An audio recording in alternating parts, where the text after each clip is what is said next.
Raider Nation, what the hell is good? Welcome back to the Just Win Baby podcast, presented to you by the Silver and Black Lounge, the Natural Born Raider podcast, and the Loaded Box Entertainment. I'm the host of the Lounge, man. I'm Raider Ben. Tonight with me, man, are my brothers, Dirty Raider and Nutty Raider Nate. Preseason is officially over. The Raiders failed to the San Francisco 49ers by a score of 18-12. But forget the preseason record for a minute, because tonight we've got some much bigger questions to answer before week one. The biggest one, what the hell are the Raiders doing at quarterback?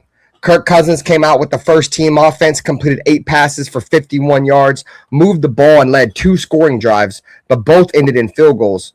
Then Fernando came in and got a completely different experience. 7 for 14, 57 yards, an interception, sacked twice, and hit 5 times.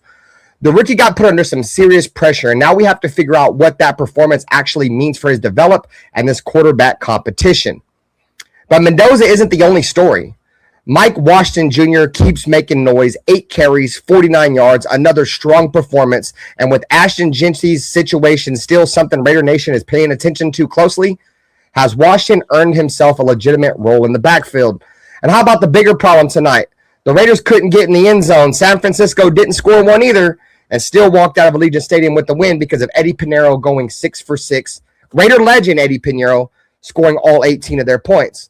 So tonight we're talking about who helped themselves, who hurt themselves, who survives the 53-man roster cuts. Did Kirk Cousins strengthen his case to start week one? What do we really make of Mendoza's preseason? And after everything we saw over these last 3 games, how ready are the Las Vegas Raiders ready for the Miami Dolphins?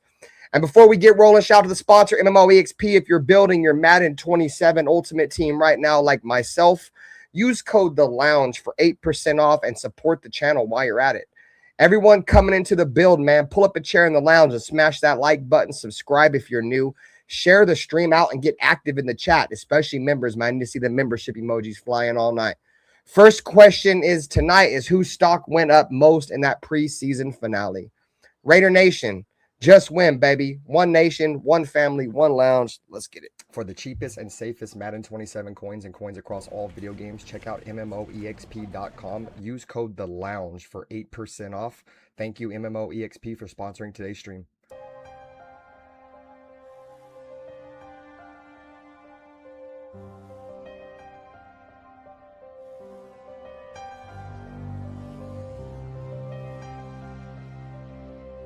They didn't have to say much. This is the Raiders, you know.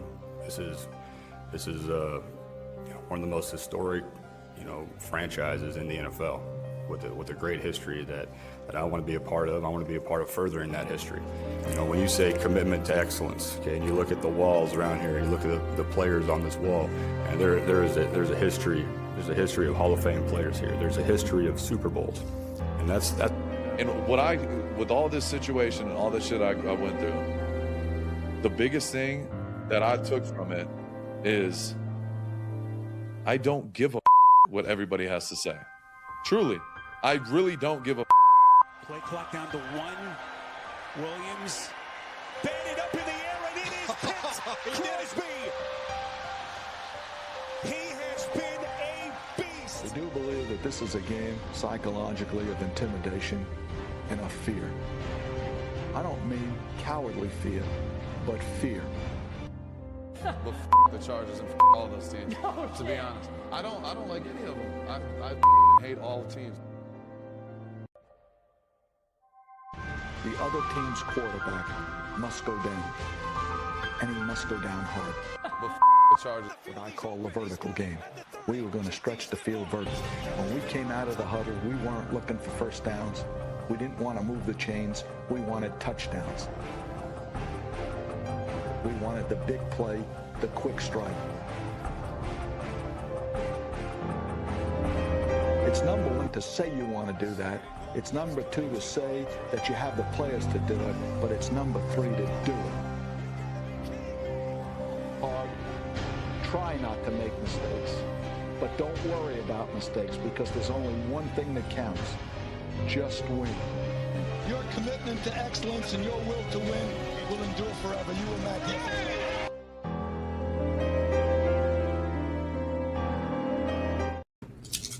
Yo, What's going on, Raider Nation? Silver and Black Lounge, Natural Born Raider Podcast, and Loaded Box Entertainment chat participants. What's good with you, Dirty? Saludos. What it do, man? 50 billion things on the face of the planet you could be doing. The fact that you allow us to grace your screen for any amount of time is greatly appreciated, more than we can verbally express. And with that being said, let's start the show. Anyways, guys, so we are officially done with the preseason. The Raiders wrapped it up last night against the 49ers. Bro, I think it's hella funny, gang, that there was hella Niner fans like all in my chat during the play-by-play, right? Oh, it's only preseason. Who cares about preseason wins? It's only preseason. Bro, Niner fans been dick riding so bad over beating us in a preseason game, bro, after the majority of their fan base said they didn't even give a shit about that, bro. So double standard 49er fans. It's still F the 49ers, bro, all day, every day, bro. I ain't got nothing sweet to say about the Niners, bro. Never have, never will. I ain't giving them credit for shit. Only thing they're gonna get credit for is sucking my beep. What up with you, Raider Ray? Saludos, baby Shugs. Nice to see you, brother. Saludos. Well, I mean, shit. Chat. What do you expect from a franchise whose theme song is "It's Raining Men"? Like type shit. Hey, RC Buck, it's nice to see you catch a live show, bro. I see you in my comments on my 100 Raiders and 100 days all the time, bro. Thank you for your support. Raider Nation for life, bro. Saludos to my brother.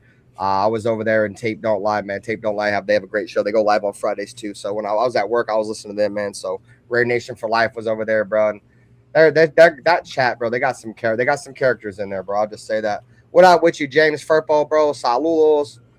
We got Raider Nation for life, souls. Saludos, bro. Thanks for coming by.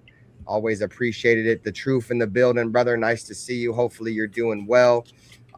Raider Fountain, bro, my Northern California Bay Area brother with the yay. Shout out to my brother, man. All right, Dirty. So before we really get into the roster, we're gonna play a voicemail once again, chat. You guys can call in and leave voicemails. We will be starting the shows off with your guys' voicemail. We do have a call-in voicemail to play, so we'll play that. Who called this time? I believe this one is Rulis. Rulis called in. Okay. So let's go ahead and put the overlay up. Remember, you guys can call in and get your voice heard across the Silver and Black Lounge airways, man, at 510-423-3143. Let's go ahead and bring the call up. Best call in every month. We will try and figure out something to do for the best call in every month, man. Yeah, the best voicemail show we're gonna find, or the best voicemail y'all leave, we're gonna find a way to give you guys something. Yeah, we're gonna find a way to give y'all something, man. Best voicemail once a month, bro. It ends the very last day of the month. That's when we'll figure out who had the best one, and then it'll start the very next day. All right, shit. I like that aspect right there. Shout out to Dirty for coming with Down the Fly, bro. It's a great thing to do. So it's another way we can give back to you guys, man. We're gonna give you guys a shout out, man. Get creative with your voicemails. Like I said, bro, you guys don't have to call and say much. From you can call in just like, hey, it's so and so tapping in with Raider Ben, Nutty Raider Nate, and Dirty, seeing how y'all are doing. It could be something simple as that. Or you could be calling in like my brother Shug called in the other day and went crazy. You feel me? So either or, bro, call in and leave your voicemail, bro. So we actually got a couple of voicemails. We got another one too. So let's start with this one because this one was left sooner. Right here. What's good, Silver and Black Lounge, Raider Humbug. I don't know about Ashton Genty, man. Glad, Ashton Genty seemed to be okay. Doesn't look like it's a knee at all, Raider Humbug. Silver and Black Lounge, man, yeah, man, Mike Washington, ready for the kill, man, Arkansas, man, Humbug, Raider, man, tune in, leave voicemail, Raider, man, Humbug. Shout out to that person, bro. I think he said his name is Raider Humbug. Raider Humbug with the call in. I feel like the nigga was trying to imitate me, man. Like, that motherfucker sounded like he was trying to imitate, like he was trying to do an impression. God damn. Raider Humbug. That ain't me, the truth, you lying bitch. That ain't me. Stop lying, you son of a bitch. Y'all over here lying on me. Don't lie on me like that. I don't know whether to be offended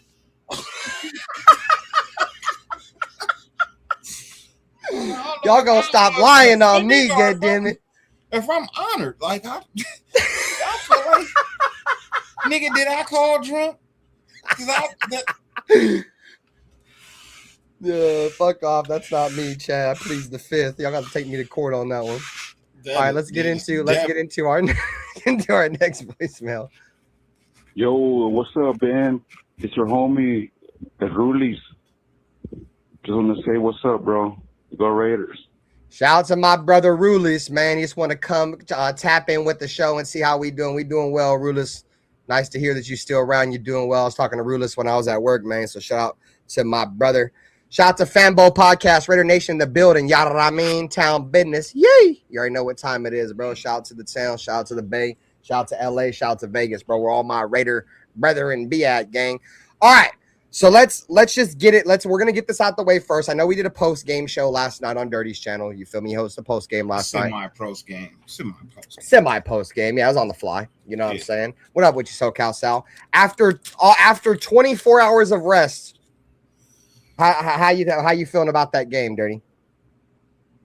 After you slept on it, you woke up. You know it resonated a little bit with you. How we feeling? Same. Ain't nothing changed. Ain't nothing changed. I'm not gonna change how I feel about Fernando.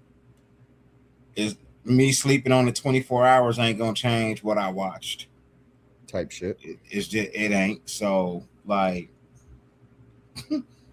at this point, it's kind of like whatever. Like I said, I'm not really concerned with third and fourth string players, bro. You know what I mean? My first and second string team. Our first and second string, they're fine. They're not great, but they're definitely better than what we had last year. So I definitely expect to win a few more games. I expect our games to be a little bit more interesting and less what the fuck's going on. You know what I mean? Like we had a lot of what the fucks last year, but I don't feel like we're gonna have too many what the fucks this year. So you can think, hey, I appreciate you respecting my opinion about Fernando. And I also understand that you feel like I'm dead wrong. But I'm not. I haven't been wrong. And I'm not wrong.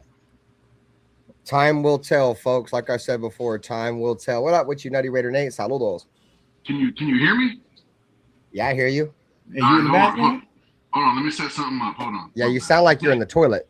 You taking the Browns to the Super Bowl? Hold up. The only Super Bowl they ever gonna go to. My takes from last night's game. You know, the Raiders started right. Kirk Cousins. Let me see. I have the note right here. So obviously we scored the first two times with the starting offense, right? First drive, 12 plays, 46 yards, ate up 6 minutes and 18 seconds, and we scored a field goal, dude.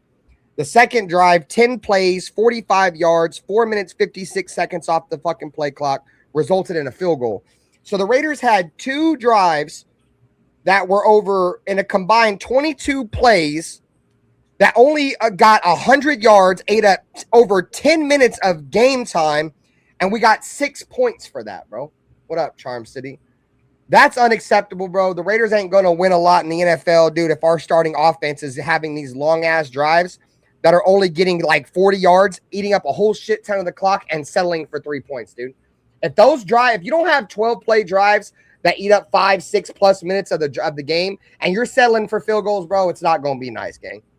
I didn't like that. I don't know exactly what happened. I think it was the first drive or the second drive. They tried to hand the ball off to Dylan Laube on 3rd and 3. I don't know if they were just testing the offensive line. But that play call right there literally gave us a field goal. You feel me? We literally bent the knee and just took a field goal there. But, you know, that was one of the biggest things from the starters that we weren't able to get in the end zone. You know, that is, will the red zone be a problem for us again? You know, I don't know, bro. It was nice to see, you know, Brock out there again. Brock did take a hit that was kind of a coffin pass from fucking Kirk Cousins. I don't understand why Brock Bowers plays, but Max Crosby doesn't play. That's kind of weird. I mean, do they really think Max Crosby is that good to where he doesn't need to play any preseason reps at all? Because I honestly think if we're talking about position wise, comparing, a Brock to a tight end and Max Crosby to a defensive end, I think Brock's better at his position than Max Crosby is. So I don't even know why Brock's playing and Max is not. But also it may have to do with, obviously, Max is coming off that injury. But I still don't understand why there was no Max Crosby at all. Like I said, I think it's probably just because he's coming back from the injury. But the conspiracy theorist in me thinks that there might be a little bit more to it, that he's not playing the preseason game. Because how does everybody else play? All the starters play, but you don't play. So I don't know. Maybe I'm putting too much into it. But them 2 drives by the starters didn't look good, bro. I mean, there was flashes. We'll get into Mike Washington here in a minute. There was flashes. Mike Washington had some nice runs, but like outside of a few Mike Washington runs, dude, them drives were dog shit. Like, if I'm just being honest, I loved the creativity. There was some clear creativity from the offense. But in terms of just overall production outside of Mike Washington and Brock Bowers, dude, that offense is dead, bro. I hate to say that, bro. It's not Clint Kubiak's fault. He doesn't, in my opinion, I think Nate said this before too. He don't have all of his horses, bro. It's not us being not very good on offense. I think we're going to be good. I think it might keep us from being great is that we don't have many playmakers on offense, dude. It's going to be the Ashton Genty, Mike Washington, Michael Mayer, Brock Bowers show the entire year. And nobody else is going to do nothing, in my opinion. Malik Benson, you suck. You shouldn't even make the team. I'm not going to lie, bro. I don't have him making the 53-man roster. You shouldn't make the team. You suck. I'd take Shedrick Jackson over you. You're terrible.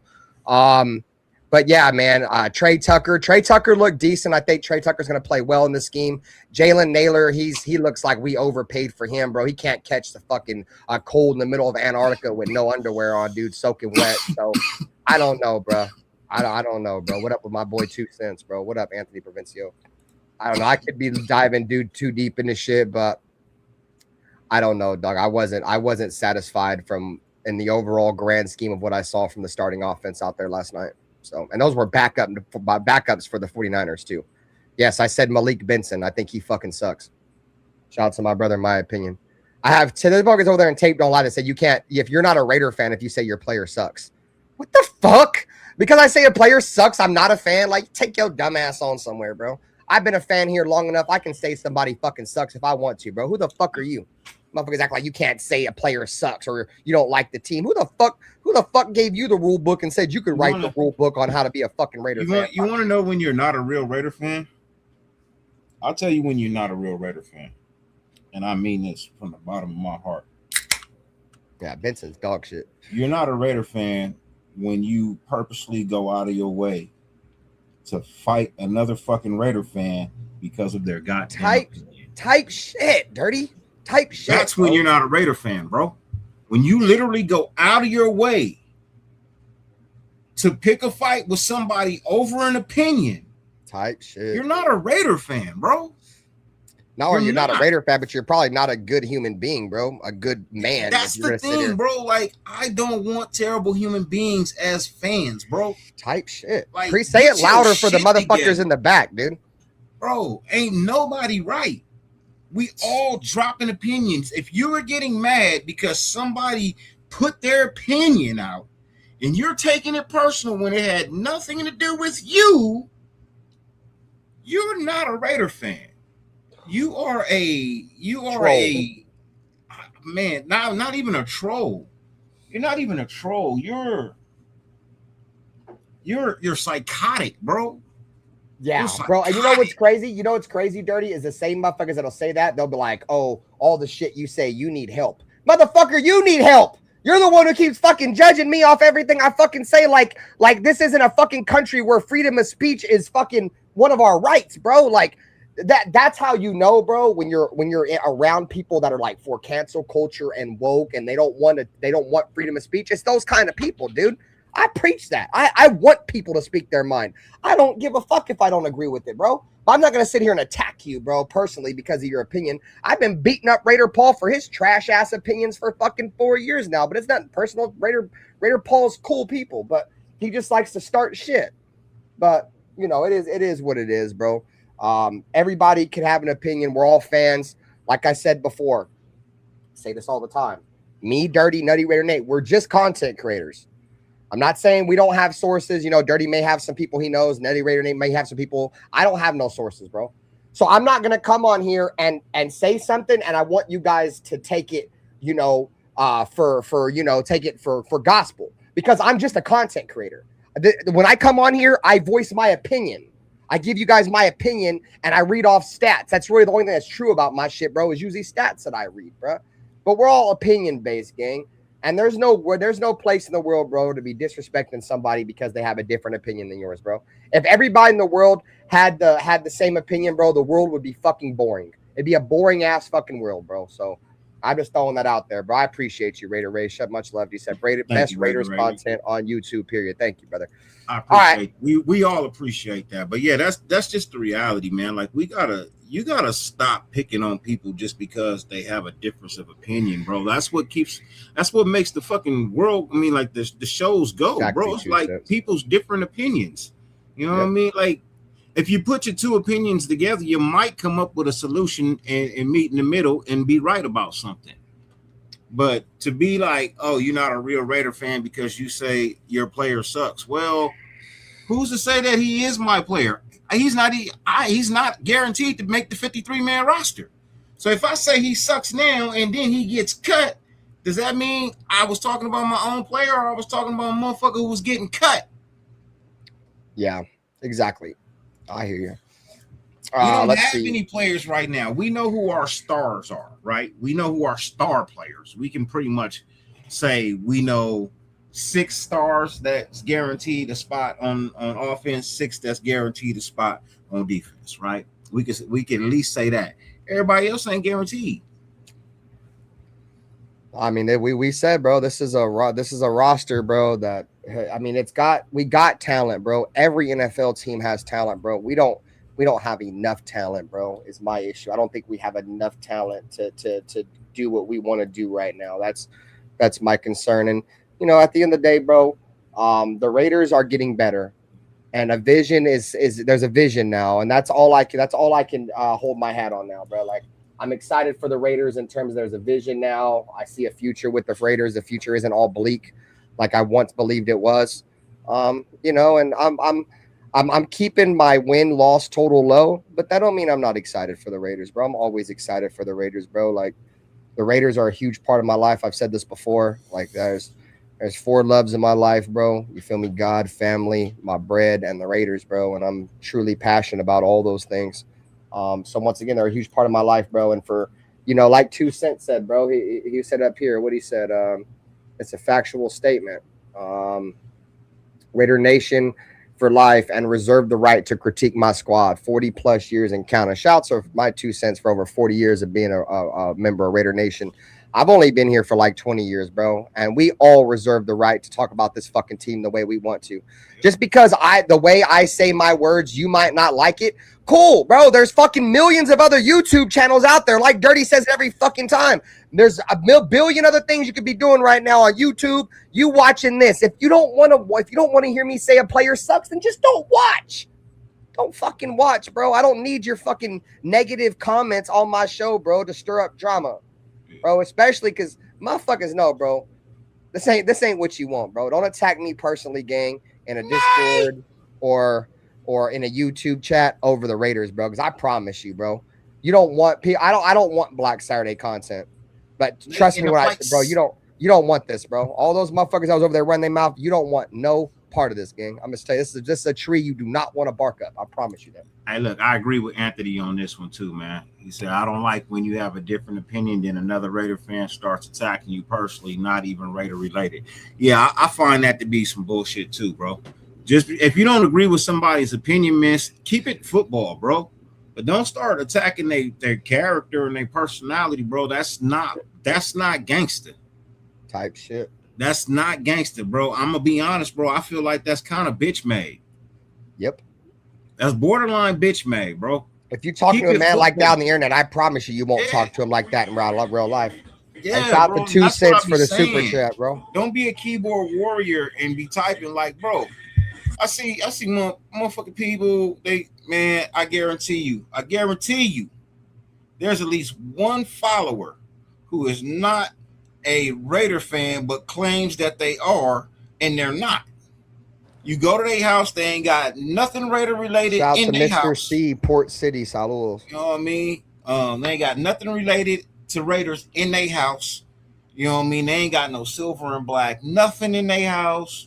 You know what I mean? They ain't got no Raider memorabilia. What up, love you, brother. Yeah. Nice to see you. Like, I do not know a real Raider Nation fan that does not have at least something in their house that has something to do with the Raiders. Bro, I got old stick-it tubs from the 90s.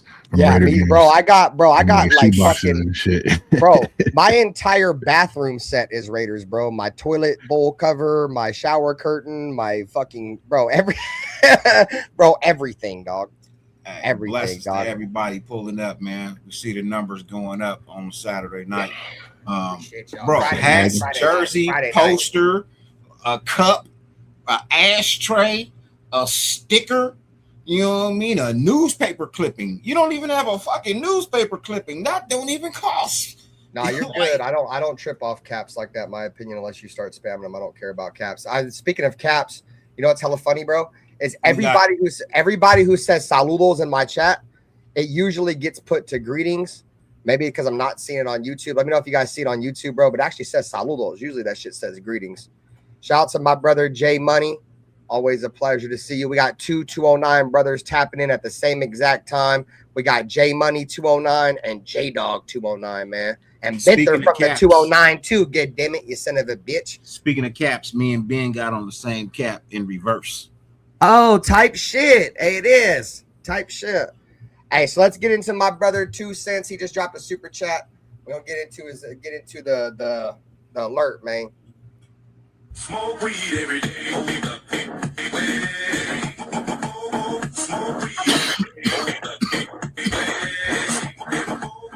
At my 2 cents 75 donated $2 through super chat.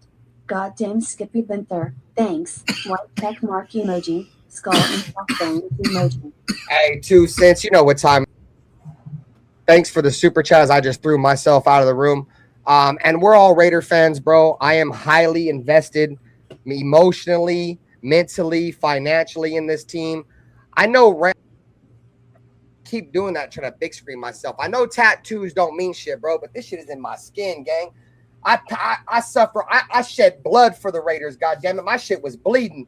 My shit is the commitment to excellence. Just win, baby. Al Davis, boy, I bled for this motherfucking team. Boy, you can't fucking tell me that I can't tell a player that they fucking suck. Malik Benson, you fucking suck, dude. They need to cut your sorry fucking ass, dude. Let's fucking Malik Benson, bro. I think instead of Raider poll, I might as well put your fucking name on this thing right here.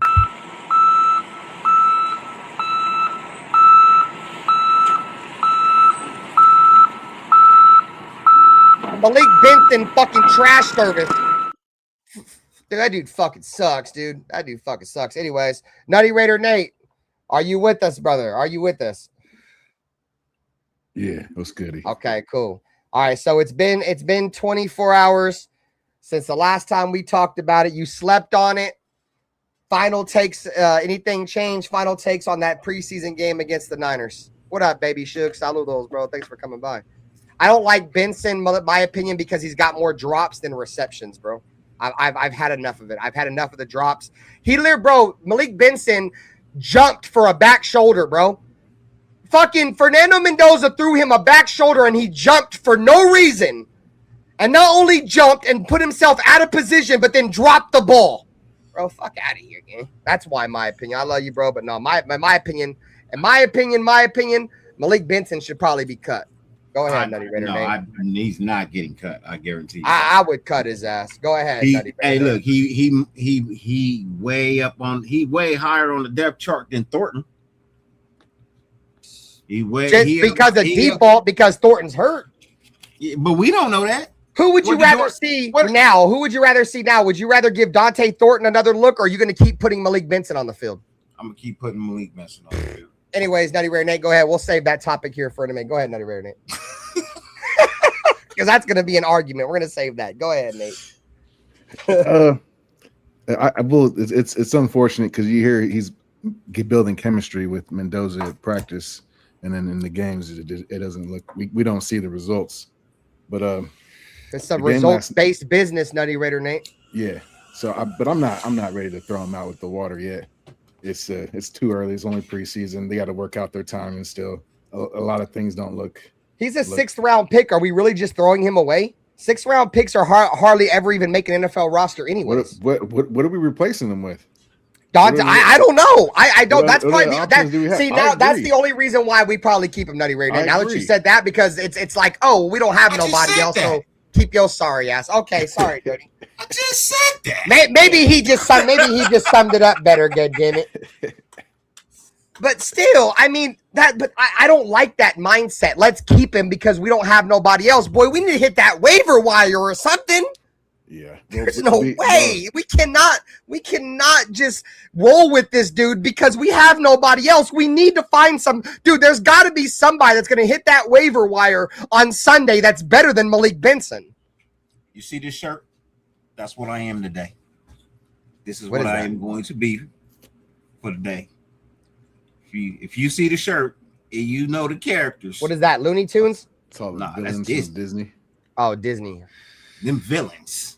Yeah, OBJ's available. I would bring OBJ. I'd bring old ass OBJ, even though he's weird as fuck over Malik Benson right now. What are we talking about? OBJ? Malik Benson sucks is what we're talking about. God damn it.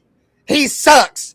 Bro, it might be overreaction Friday, but I almost spazzed out. If you guys remember my crash out last week on Malik Benson, you guys think it was gonna get any better? He fucking sucks again. He sucks again.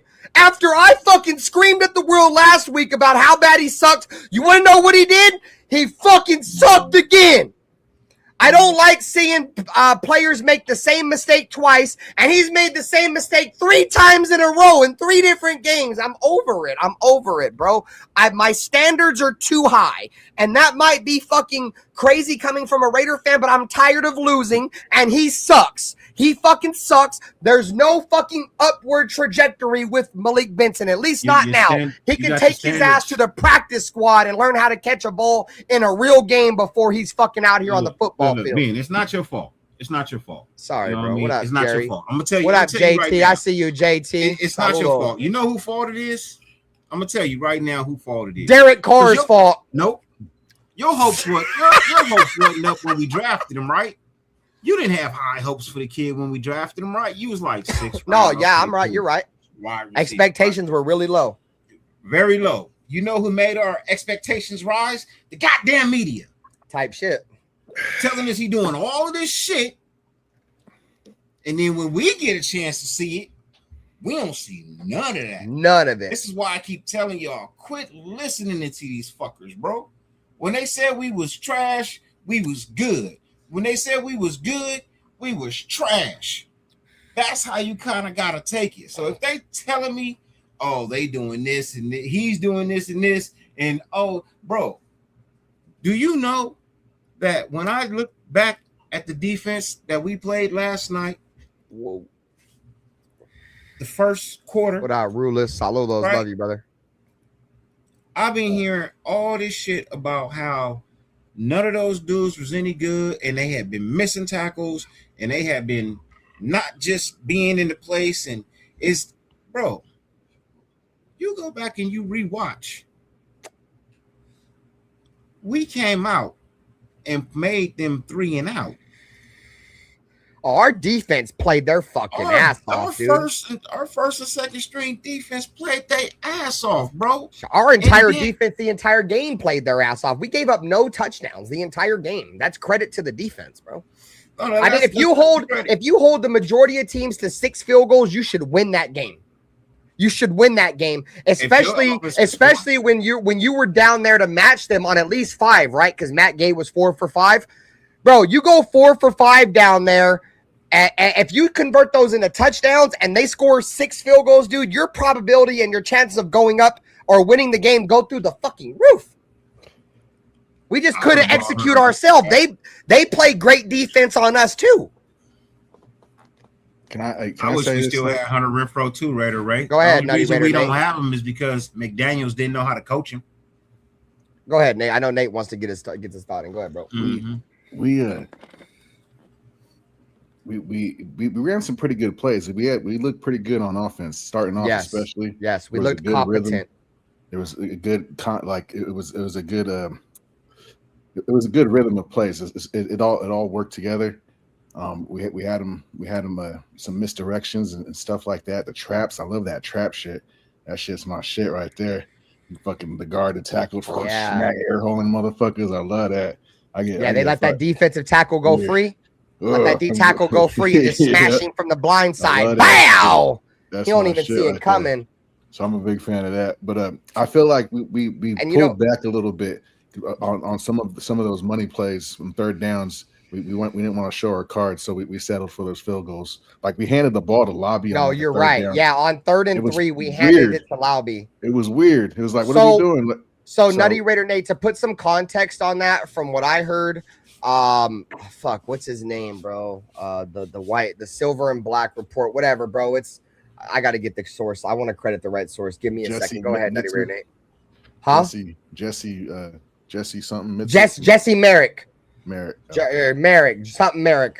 He does a show, bro. Shout out to his show. I'm sorry. I'm sure you guys know what I'm talking about. Anyways, he said from what he was hearing is they ran it on 3rd down and 3 on that play behind JPJ because they wanted to see how JPJ would run. That's just what he said. That's just what he was hearing. That it was like that's why they ran it. They ran it towards JPJ. They wanted to test him, kind of like how they were testing our corners with the man and all the shit they've been testing us. That was a JPJ test, bro. And I guess they said they ran a play like that off Caleb Rogers' side, and Caleb Rogers, we moved the pile, but when they do it behind JPJ, it didn't work. So I think it was like a testing thing. Just what I heard. You guys go watch Jesse Merrick yourself. I'll give you guys the exact source. Let me find out because I can't think of the name of his channel right off the top of my head. So let me make sure I clarify so I don't sound like a fucking idiot. I want to make sure I give this the right credit. So Jesse Merrick, the Silver and Black Report. So go check out the Silver and Black Sports Network. It's a Silver and Black Sports Network. Sorry. This is him right here. We'll share the screen just to put some clarification. Like I said, he works for the Raiders. I think he works for like somebody that like kind of like an ESPN type joint, but like an outside source. But he's an inside glove. Been running for the Raiders, which means we've got more clues about what this team. Jesse Merrick, the Silver and Black Sports Network. So that's he was talking about it. So go ahead, Nate. Were you going to say anything else, bro? I'm sorry. Yeah, no. I mean, other than you were talking about how they were just trying to simplify the shit. They didn't really want to show nothing. Yeah, we didn't want to show. Thank you, Alfredo. Thank you, dude. There's the link to his channel. 3rd down money issues. Yeah, no, that's it for me. For sure. Raider Ray said, I'm biased. This channel or no channel. Thanks, dude. Like I said, we try to come on here. We try to be educated. We try to be informative, but we put our own swing on things, bro. We like to be entertaining, gang. At the end of the day, I'm not respectfully, bro. You could be the most informative Raiders content creator on YouTube, dude. If you're boring, I'm not watching you, bro. So try to focus myself on not being bothered. Yeah, I'm about to get to his question right now. Shout out to Bueno, bro. I see you. Let's get into Suge's question. So Suge said, can you talk about how bad it is when your tight end is your best wide receiver? It's not a good look. It's okay when your tight end is the most reliable to throw to, but not too many teams win a chip without a solid number one receiver. We'll start this one with Nate. How you feel about that comment? Baby Suge's a member, bro. Shout out to Baby Suge, bro. I didn't even see you a member. Bro. Baby Suge, hey, saludos. I wonder if he's got a fucking damn, bro. My boy never even got the lay. Shout out to Baby Suge, bro, for joining the membership program. Dog, your name goes on the board. My dog. Appreciate you, brother. Go ahead, Nate. Yeah, I think we're trying to. Thanks, Anthony and Charlotte. There's no quick fix for this year. We knew there was a lot of holes coming into this year. I think they fucked up by investing draft into last year's wide receiver class with Jack Best. So they're sitting on their hands. I don't like it, but that's the plan. And it's another thing too. They're definitely bringing in character guys, so they're being picky about who they're bringing in for this restart, this rebuild. Which I'm okay with that. But I knew we were gonna fucking have struggle this year. So if whatever they need to do to lay the foundation, whatever. Yeah, I mean, go ahead, Dirty. I'll save my take for the end because you guys know I'm a big Brock Bowers stan. I'm probably going to get on my soapbox here in a minute. Go ahead, Dirty. Doesn't bother me. Doesn't bother me in the least bit. All I care about is moving the ball. Mm-hmm. That's all I care about. I don't care who the ball goes to. Yep. I just care about scheming for your best player and moving the chains. Like I said, I'm not one of those people that believe you got to have a superstar at every spot to win. I believe you got to have dogs at every spot, and the dog ain't gonna always be a superstar. You know what I mean? My boy Amik. You know what I mean? Amik was a dog. People didn't think he was a star, but he was definitely a dog, and he was able to get things done. See, you just need a couple of superstars on your team in general. Maybe 4 or 5 superstars is kind of what you need. You can balance that out however you want, because superstars are just leaders. You know what I mean? Superstars are just leaders. They produce on the field, yes, but they need the rest of the team to help them produce. And they are good leaders. And that's what makes you a superstar. You know what I mean? When you can lead your team. So when you have that, everything else falls in line. So not having a product, you know what I mean, a prototype number one wide receiver, you know, on the outside, okay, cool. But do I have wide receivers that can get it done? Do I have a number one target that I can trust in? Yeah, I do. Hey, can we get a quick pause for Mon the Hoops from Scotland, Raider Nation in Scotland? Shout out to my brother, dude. Thanks for coming by the stream from all the way from fucking Scotland, brother. Thank you for the support, brother. Go ahead, Dirty. Man, when I get ready to book my bucket trip, man, I'm gonna have to holler at you because I wanna come out there and want to play golf at the yeah. I want to come out there. So JT, I get it, bro. I get it, gang. But we literally just started the show off with not attacking people over their opinions, bro. Like, I get it. Like, you might not like their comments, but we're not doing that, bro. We're not doing that, gang. I love you. You know, that's all love over here, JT. But we literally just went on like a 10-minute spiel about how we're not going to disrespect each other, bro. Like, we ain't going to do that, gang. Yeah, I have a lot of love for you, JT, bro. But we can't do that, bro. Everybody has their own opinion, bro. You feel me? We can't. We gotta be the bigger person, bro. We're not. That's gonna the be Saturday like that night show. Yeah, that's a Black Saturday show. Hey, not my saying is run the rock past the Brock. So we're gonna be okay. We're gonna run the shit out of the ball, and the underneath stuff's gonna be open. I feel like play action will be there. So. Well, I can say whatever it is I want to say. I will continue to say that Brock is your number one target. Didn't the Raiders go to the playoffs one year when Darren Waller was our number one target? Yep. That's where I was about to get at with my next take. Yeah. I mean, you've seen it happen. We've seen this happen before, bro. I mean, look at we talked about how the Kansas, I forget what year it was. Maybe chat, you guys can let me know. And if you guys let me know, man, I appreciate y'all because sometimes I'm not in tune with everything, right? One year, Kansas City Chiefs went to the playoffs and they had no touchdowns by a wide receiver. Travis Kelce was there. That was Alex Smith. Not one wide receiver had a touchdown catch. They were successful, and in all honesty, Rob Gronkowski. I mean, you could say, he had Welker and he had Edelman, he had a couple of these other guys, but were those guys true number one wide receivers? No, they weren't. Our offense is going to be a death by 1,000 paper cuts offense. We are going to be dink and dunk and dink and dunk and dink and dunk. That's what our offense is going to be. Is it going to hurt us at times? Yeah, probably, because they're going to start trying to bite down and jump all the underneath shit. But we have a player like Brock Bowers that isn't your typical tight end. We're talking about a guy that can legitimately separate from anybody. We're going to play a lot of heavy personnel, 2 tight end sets. It's going to force defenses to go heavy defense. Lots of linebackers, lots of safeties. Brock Bowers is going to fry any safety or linebacker that tries to guard him. They're fucking fried. So the point I'm trying to make is, I get it. You know, we don't have a number 1 receiver, but our offense, I've said this, but our offense is going to be a lot like, and I think Charm City said 2020, our offense is going to be a lot like that year with Kansas City. We're going to have that dominant tight end. I think our running game is going to be significantly better because they didn't truly have a running game. I think I forget who their running back was. It may have been Kareem Hunt or something, but they weren't very good. I think our running game is significantly better. So I think we're going to have a death by 1,000 paper cuts offense.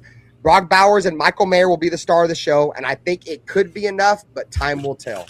The key to my show all year will be time will tell. To finish, I told you I was going to get long-winded with the tight ends, bro. I told you that. But see, I was going to be longer. I'm going to be longer because I wasn't even finished. You know what I mean? Sorry. I paused, let you get yours off, but I wasn't even done. I like that. I like that. One, I never said that Brock Bowers was a wide receiver. That was never said. I didn't say it. I didn't hear Nate say it, so I don't know where you got it from, JT. No, I think Suge said that. Suge Here's the thing, right? JSN wasn't a number 1 wide receiver either. He wasn't as good as he was, but he was a number 1 receiver. No, wait, let me finish. All right. Let me finish. Go ahead. Right? Yeah. Kubiak made him, turned him into a number 1 wide receiver. Like I said, the year before, he had DK Metcalf there in front of him, right? And he had Tyler Lockett there in front of him. Both of those wide receivers were with Seattle, and they were ahead of JSN. They both get traded away, right? Kubiak gets brought in. Kubiak then schemes up his offense and makes JSN what JSN was last year. Because JSN was not that the year before, and he wasn't that the year before that. So when you have a coach who can scheme a player into being a household name, then you have to wait and see what he can do with his own team. So I feel like with Brock Bowers being the number 1 target as a tight end, it doesn't really bother me that I don't have a true number 1 wide receiver on my roster either, because the Super Bowl champs last year didn't have a true number 1 wide receiver on their roster when they started the season either. And as the season went along, he became that. So, yeah, I'm okay with it. Like that don't bother me right now. That don't bother me right now because I've seen Kubiak make people better. Let's be honest. Since we talking. Since Kubiak left Minnesota, has JJ been JJ? JJ's been injured. I'm just saying. So to argue on your argument, bro. JSN at the time when he was drafted, no, he wasn't the number 1 wide receiver for. Anyways, when he was drafted to be a number 1 receiver, but at the time, because of the guys that were around him with DK and Tyler, no, for sure he wasn't. But he was drafted to eventually be the number 1 guy in Seattle. That's the reason why they traded DK Metcalf, is because they had JSN. JSN was extremely productive at Ohio State. He's your typical Ohio State receiver, bro. And you know, Jeremiah Smith, the guy that's coming out of Ohio State this year, was his teammate. Like they produce wide receivers, bro. So I hear what you're saying. He wasn't the one with the number one when he was drafted, but he wasn't expected to be at the time. They had DK there. But when the opportunity presented itself, you know, obviously, JSN got his first year starting under Kubiak, but outside of that, you feel me? Like he was gonna be the guy this year. I don't know if he would have had 1,800 yards or whatever, but he was gonna be the guy. Yeah, we're not gonna deal with the disrespect. I don't know. He's on your channel, bro. He's been banned on my shit. He must be. He ain't on my shit. That dude's been banned, bro. I don't know who that, bro. I really be interested to know who that dude really is, bro. That dude is the biggest coward I've ever met on YouTube, gang. I've met a lot of cowards, bro, on YouTube, gang. He is by far the biggest fucking coward I've ever met in my life. I don't respect cowards. I tried to give him the benefit of the doubt. I tried to unblock him and let him try to be cool, but he's a fucking coward, bro. Fuck that dude. All right, we try to keep, we try to keep professional. Try to keep professional around here. You know what I mean? Try to keep professional around here. JT, you can disagree with me all you want, but the truth is the truth. Yes, he ended a good season, but was he the number one when the other guys were there? No, he was not. I've turned a new leaf and have extended the branch olive, JT. Like I'm different, bro. Like we're all different, bro. We're changing our moves over here, bro. Like, if you gotta pay, if you gotta come by more, bro, you'll see we're just moving a little bit different, bro. We're changed, bro. Shit's change people, good damn it. Yeah, just trying to be more cohesive with this just shit. Trying to live. I mean? Like, yeah, I get it. People want to watch with their kids. People want to watch, exactly. We get it. But we try to be respectful of the nation, bro, because this channel is basically about the nation. That's why it's called the Silver and Black Lounge. Yeah, we cover the Raiders, but we want to give you guys a home to actually get your opinions out without feeling fucking baptized. Like you don't get disrespected for your opinion. It's like you're gonna get baptized about it, bro. Like, what up, D Menace? Love you, brother. Nice to see you. I ain't trying to let people drown people because they want to voice their opinion, man. That's what our show is all about. You know what I mean? It gives we are here to give everybody a voice to say what they want to say without feeling ridiculed, man. And we would have so many more people in the chat if people didn't ridicule people about how they felt. It's just an opinion, something to think about. Get them opinion. You may not agree with it, but in the end, bro, like they could be right. You just don't want to hear it. So yeah, I'm not here for that shit this year, bro. I want everybody to feel safe and feel confident in putting their opinion out because I want to hear it. Even if I don't agree with it, I still want to hear it. Maybe it might open my eyes to something. Like I said, bro, we've had a lot of people come back since we've changed our ways. You feel me? And it's not that we're trying to go, a corporate type. Because I've seen corporate thrown around, right? Like, I love you, baby. Like Dirty said, bro, we just want to make it not 100% family friendly, but like not to where you feel like it's going to be the end of the world when you come in this bitch. Like, oh, if I go to a Raider Ben stream or Dirty Raider or Nutty Raider Nate, you feel me? I'm going to get attacked or something. You feel me? Like, we like to trash talk and we like to troll and shit, bro, but we ain't here for that other bullshit, gang. Like, I've came on this bitch and verbally squashed all my beefs with everybody, bro. I ain't got no beef with nobody on here, gang. Like, if anybody that ever feels disrespected or something from anything, y'all want to talk about it man to man, we can do that, bro. I'm cool with that. But I'm not here for none of that shit no more, bro. Like, I've changed my ways. I'm turning a new leaf. I'm here for the nation, bro. Like I said, I changed my channel that's been around since 2015. That shit ran 10 years strong. Raider Ben. I changed it, bro, to grow bigger as a community, as a fucking nation. It's not about Raider Ben. It's about the fucking nation. It's about the lounge. The people who pull up in the lounge. You feel me? It's not about me because without you guys, there's no Raider Ben.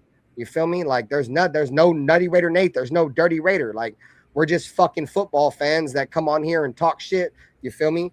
And voice our opinions, our frustrations, and our love for something we all find in common.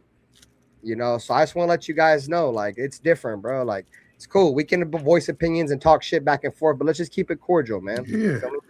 Stop telling people how to rate her. Stop telling motherfuckers how to rate her.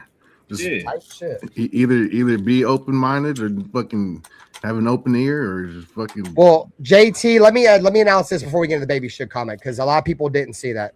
JT, that dude that's in Dirty's comment section is a dude that's been wanting to fight me for many years. We were at the fucking game SoFi week 1, and instead of hitting me up, he was asking Dirty where I was at. Dirty told him exactly where to find us the entire week 1, said he wanted to fight me and never showed up. Knew exactly where the fuck he was, where we were at. I don't know what the dude looks like. Obviously, he looks like me. I mean, obviously, I look like me, so he knows how to spot me, right? I don't know from fucking Adam what this dude looks like. So if he did show up, I'd have been, you know, low key off guard. Anyways, I could have been anybody at a fucking Raider game. That bitch said he was going to whoop my ass at a fucking Raider game. We dropped the fucking location and everything. His bitch ass didn't pull up so he can suck my dick, bro.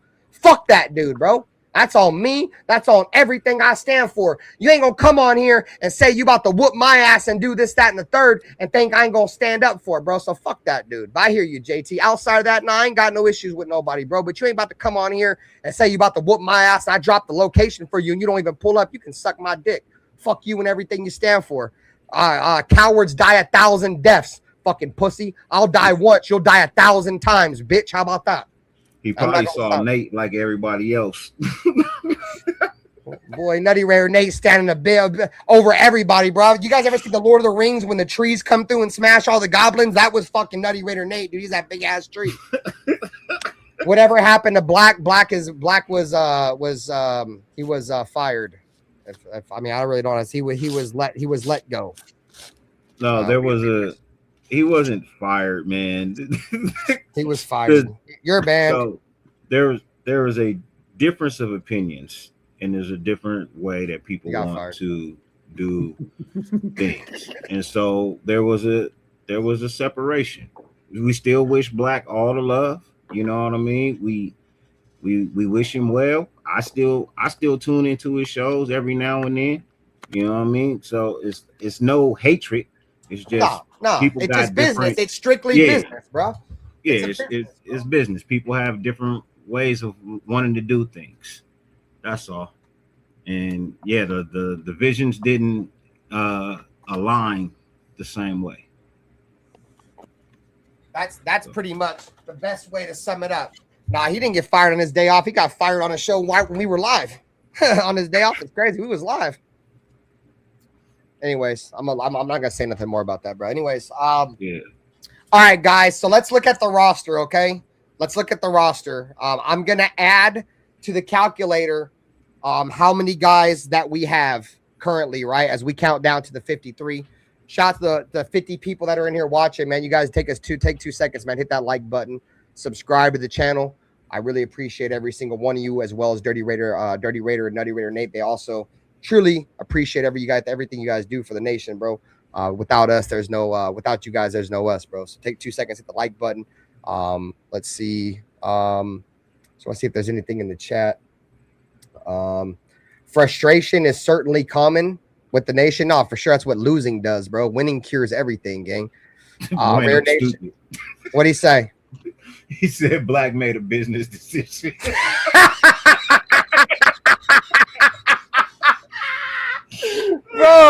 bro, gang, and bro, I think his show is called. Yeah. Shout out to his show, man. Shout out to Business That's Decisions the name of his channel, bro. That's why I said Bueno hilarious, bro. That's Bueno, you're a fucking nut, dude. I'm gonna have to star that one for the night. That's bro. comment of the night. Fuck it, dog. I'm gonna star that one for the night, bro. We putting that shit. We gonna put that shit on fucking the members board, bro. Hold on. We got the little board. Where's my pin at? Shout out to Black's channel though, man, because that is the name of his channel, Business Decisions. So that's the way he used it. That shit is hilarious, bro. That's a good one, bro. That is a good one, man. That was definitely a great one. Al's Ghost said, all right, we're gonna leave that alone. All right, So let's get into the depth chart, guys. Let's not waste no more time. So we're gonna go over the quarterbacks.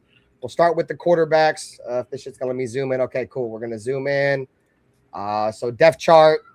All right. So let's just throw it around real quick. Are the Raiders keeping 3 quarterbacks? I think so. I think so. I think you have to keep 3 quarterbacks, bro. I don't see a world where you don't keep, your 3 quarterbacks, and Jacob is not the third. So nope. I feel like it's Kirk Cousins, it's probably Aiden O'Connell, and then Fernando. Honestly, just because I feel like if they're sticking to not wanting to play him, they're going to play Aiden before they play Fernando. They're not going to play Fernando unless they have to. Yeah, I don't know if they think he's ready or not. Yeah, so I feel like if Fernando Mendoza is the emergency quarterback every week, you have to. That means Aiden is the second string quarterback. Because if Kirk Cousins goes down and Aiden is second string, you have to play him. Fernando can't play until Aiden gets hurt. Okay. Now, I see what you're saying. I see what you're saying. Shouts to Logan. Shouts to my brother Logan. So Raider Nation for Life brings up an interesting comment here. Aiden is gonna get traded. You guys for what? So Raider Nation for Life. If you what do you think? Well, let me ask you this personally, Raider Nation for Life. What do you think his trade value is? Let me ask the panel. And then name a team. And then name a team who's gonna get name a team is probably gonna be tough. Because the market's not there, bro. We talked about this the other night.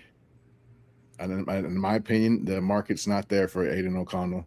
Raider Nation for Life said a 6. If we're gonna get a 6, I don't want to trade him. Yeah, considering next year's draft, far too low. If you're gonna cut him, yeah, take a 6. If you're gonna cut him, yes.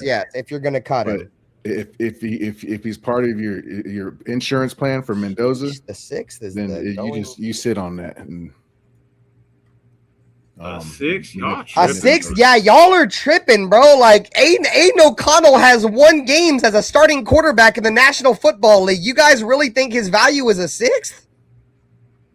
Bro, I feel like if the Raiders can't get at least a 5th, bro, I think he's worth a 4th. If they can't get at least a 5th for a guy that has won in the National Football League, I think 6th is far too low, bro. The Raiders would be selling themselves if they took a 6th round pick for Aiden. I'd rather keep him as a backup.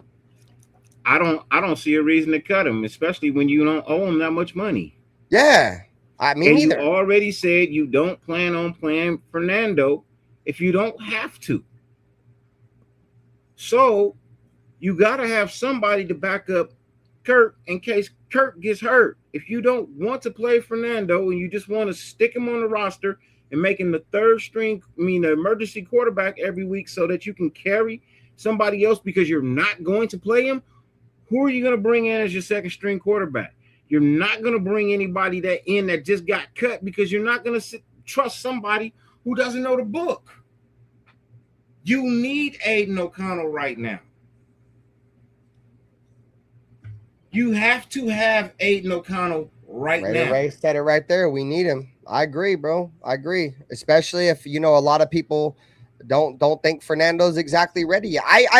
Dirty, didn't we literally have the same argument about Fernando Mendoza possibly being the 3rd string quarterback like last month and everybody laughed at us? I swear we had this same conversation, bro. We had this conversation a month ago. We had this conversation before we drafted him. It's crazy how everything comes full circle. I told you before we drafted, I said there's no reason to draft a number 1 quarterback overall to make him 3rd string just to sit. Exactly. I knew it was something like that. But see, the thing is, it's not Fernando. I won't say it's that Aiden O'Connell is better than Fernando. It's just that Fernando Mendoza is going to be doing something in the NFL in terms of playing under center a lot. And that's something he only did 3 times in college. It's not that Aiden O'Connell is better than Fernando Mendoza, but there's a lot that goes into playing the quarterback position outside of being smart and being able to throw a ball. Aiden O'Connell knows how to take under center snaps. He knows all this shit, bro. So until Fernando Mendoza understands this, I feel like that's what pushes him to third string.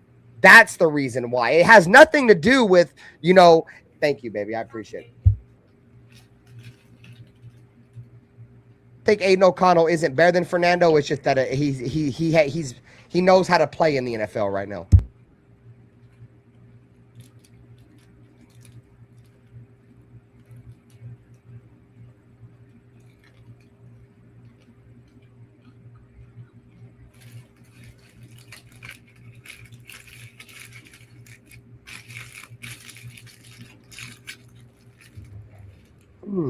Crickets.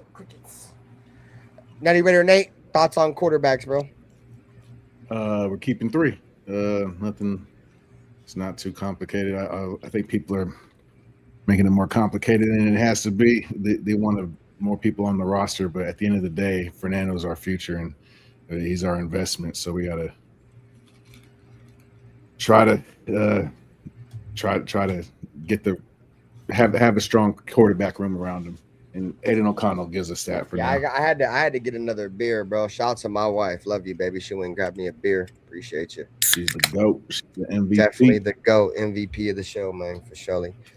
Hey, Jay Money knew, bro. He's like, he's trying to get a refill real quick.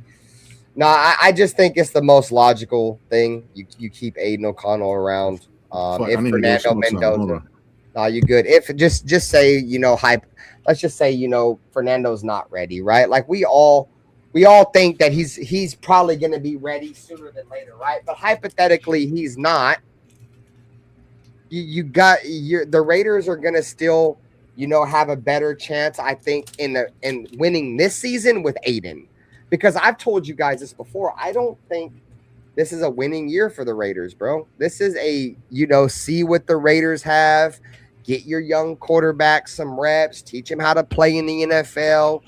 You feel me? This is the beginning of stage 1 of what is a very long-term, process with the Raiders. And I say long-term. I hope it's not. Hopefully we could turn around sooner than later. But this Raiders roster is far from perfect. The coaching staff, I don't think, is all set in stone. I wish Rob Leonard nothing but the best. But to be honest with you, I think Rob Leonard's going to be one and done. I don't think the defense is going to be very good. And if Jim Schwartz becomes available next year, Rob Leonard will be out of here.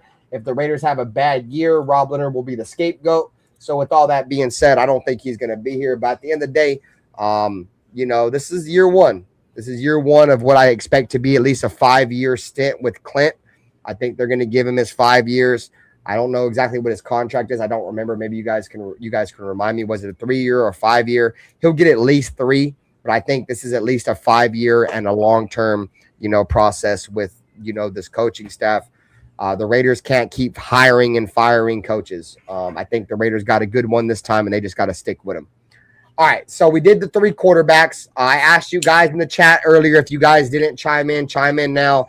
I said drop a 1 in the chat. No, I asked you guys, would the Raiders keep 3 quarterbacks? Raider Ray said the Raiders are keeping 3 quarterbacks. So Cal Sal says the Raiders are keeping 3 quarterbacks. My opinion says the Raiders are going to keep 3 quarterbacks.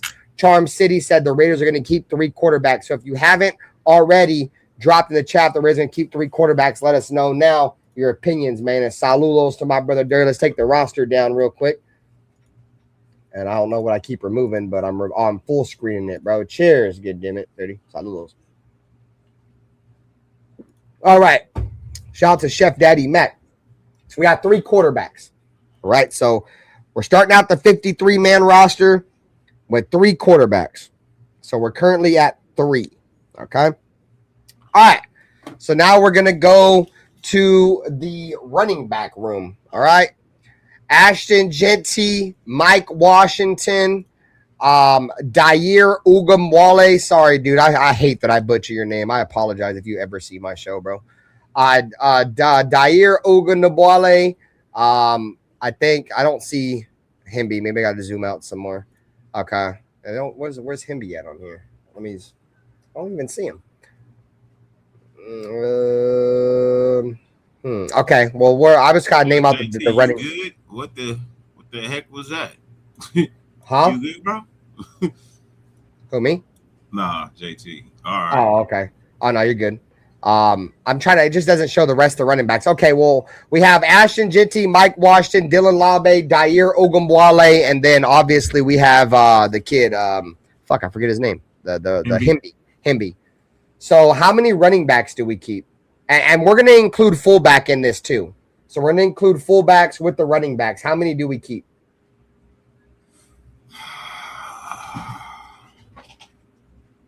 No, I can't include them because fullbacks are down there all by themselves. They're a whole nother category.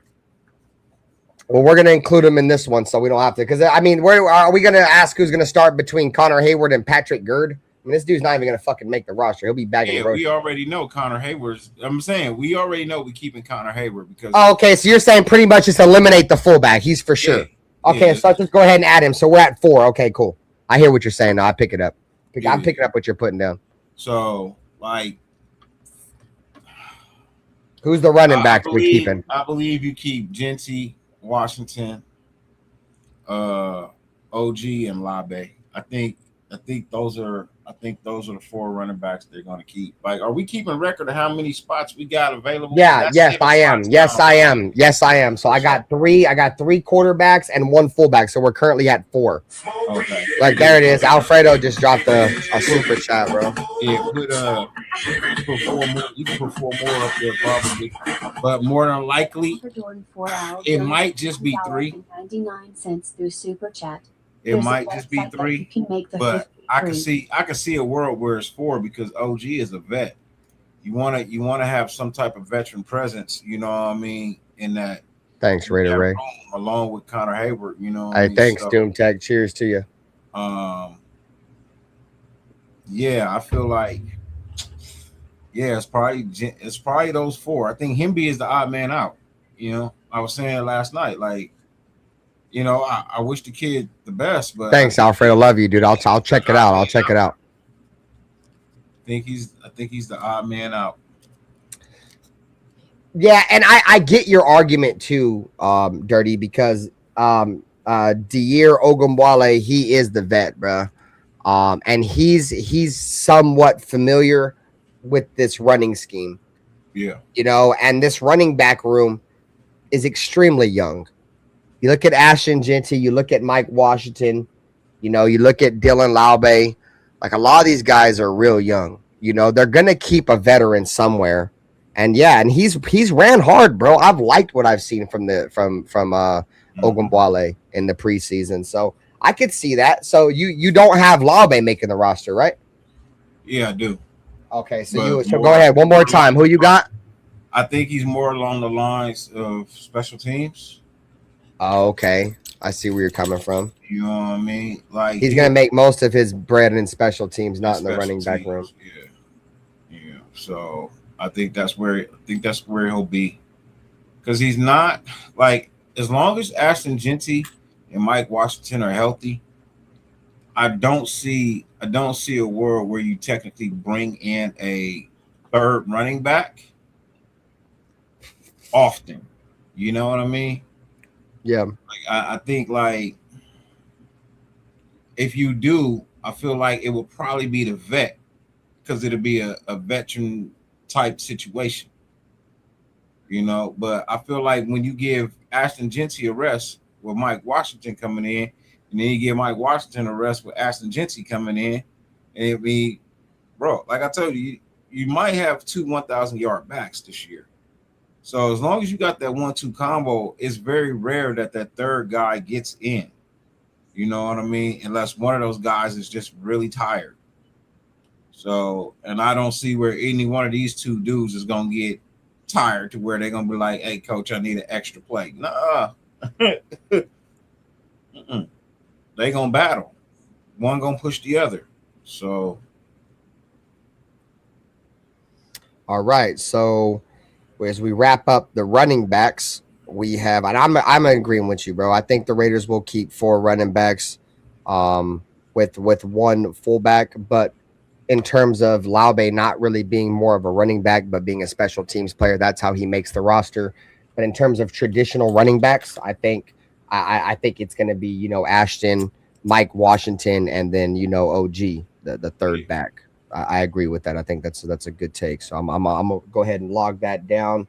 Let us know in the chat if you guys agree. You know, Ashton, Genty, Mike Washington, Laube, and OG Ogunbowale. But keep in mind, guys, we're only keeping Laube, not really as a running back, but more as a special teams guy. You guys can let us know in the chat. Doomtech said, "What's good on Genty's injury? I got a draft tomorrow, and he's on my want list." They've been very stitch lip with his injury. Doomtech, from what I'm hearing, or what from we've all been hearing, is it's more of a low ankle sprain than a high ankle sprain. So that's encouraging news. I in all honesty, bro, I expect him to miss week 1. I think they're gonna play it. I think they're gonna play it safe. Go ahead. I have a fantasy draft tomorrow too, and he's still on my list of people that I'm going to target. I may not get the chance to play him in week 1, but I definitely know he'll be back by week 2 to play. I believe that too. It's a very low grade ankle sprain at this point. They say he was responding to all the rehab treatment, you know what I mean, that they got him doing, you know, the little things.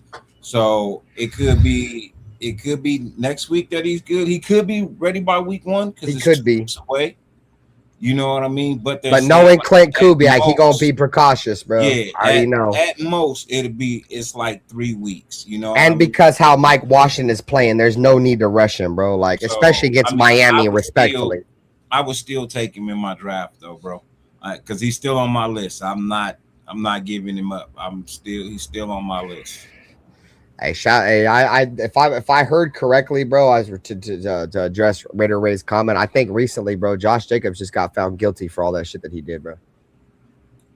If I heard correctly, bro, like all that shit he got accused of, like that really bad shit, like the shit that they said he was not guilty of. Yeah, I guess if I heard correctly, I think he just got found guilty on all that shit. So I think that's why he brought that up. I was hoping that wasn't true, but the fact that I just seen that right there probably tells me that I think it was true. I think he got found guilty on all that shit. It's not a good look for Josh Jacobs, dude, at all. It's a very bad look. And I love Josh Jacobs, dude. I love what he brought to the football team. But like John City said, bro, Jacobs might not even be able to play again after that, bro. Lock him up. That's tough. So that is tough. It's 2 misdemeanors. That's a slap on the wrist. They're not even felonies. It's 2 misdemeanors. He was charged with. So they only got him with 2 misdemeanors. They had him with a lot of bad shit, Dirty. Yeah, they had him with a lot of bad shit. They charged him with 2 misdemeanors. So that's what he got officially charged with, though, right? 2 misdemeanors. Because I know he was accused of a lot of shit. Yeah, he was accused of a lot. Okay, there we go. In order for it to just become 2 misdemeanors, he'll be all right. Then if it's just 2 misdemeanors, he'll be all right. Misdemeanors, bro. Yeah, I mean that. Well, with that running back Ray Rice damn near beat that woman. He got at least one more chance to play. So, bro, his fine ain't even over 10,000. It's 10,000. Oh, see now they're saying there's a video, bro. They said if the video gets out, that it's probably going to be worse. I haven't seen the video, so if you guys have seen the video, let me know, bro. But they said that it's a Ray Rice type thing and that he's on video. That hasn't really been. Yeah, roll the fucking tape. Where's that at? Don't lie. Tape don't lie. Shout out to my brothers. All right, guys. So Nutty Raider Nate, since you're back now, we're gonna throw it back with the quick thoughts. Are the Raiders keeping 3 quarterbacks? 3 quarterbacks, yes. Okay. Running backs. We had Ashton Jitty, Mike Washington, Dair Ogunbowale. We call him OG now because we're tired of butchering his name. And then we have Dylan Laube making it for special team purposes. Yeah, that's nothing changes for me either. Yes, and then fullback is we just included him. We just included him naturally, so he's obviously going to make the team. Okay, so we got. But hear me out. Go ahead. I want to hear you out. Go for it. There's a scenario where I don't think there's a market for Connor Hayward. Everybody who runs a fullback already pretty much has their fullback. I don't think nobody's checking for Connor. This is sneaky. If we're trying to make some roster moves and manipulate the roster to keep a couple extra guys, I think he might be a casualty initially. But no way. No way. You think so? We'll bring him back. I don't. Bro, he's been a huge focal point of what we've done in the preseason in terms of pro style offense. Like when we've come out there and run I for him and offset I, he's been the guy. And he's laid some fucking crazy blocks for Mike. You want to know why Mike Washington's running so good? Is because fucking he's got Connor Hayward in front of him, dude. I'm not gonna lie to you. He only played like 3 or 4 series. What up, Aunt 6? A member for 17 months. I don't see Alvaro Martinez on that 53-man roster. Shout out to my brother Aunt 6. Saludos. Go ahead. He's effective. He's effective, but yeah, it's whatever. This offense relies heavily on a fullback, though, so we got to have one. That's the reason why I feel like he's set in stone. How many teams have a fullback, though, Benther? How many teams? Not many, but all the teams that run West Coast, Clint Kubiak type offense, bro, the Niners, the Rams, they all use fullbacks. And they all have their fullback. Juszczyk, Rams have their we have ours now. Connor Hayward was low-key underrated in Pittsburgh, dude. Connor Hayward was decent in Pittsburgh, bro. He's in my opinion, he's one of the few fullbacks left in the league, true fullbacks. I mean, I would like to have Alec Ingold back, but I like Connor Hayward, bro. Connor Hayward could do it all. Connor Hayward can play tight end, Nate. Yeah, I know. He was a tight end in the. That's what I'm saying. Like he's for the Steelers. Yeah. Like Chef Dice said, what did Barry Sanders do after he got a fullback? Fullbacks, bro, they put in work, gang. I like having a fullback. Don't get me wrong. I'm just saying it's a possibility to manipulate. He's saying because we do have the number 1 waiver pick too, so we could cut him, try to free up a spot, and still have a chance to pick it back up.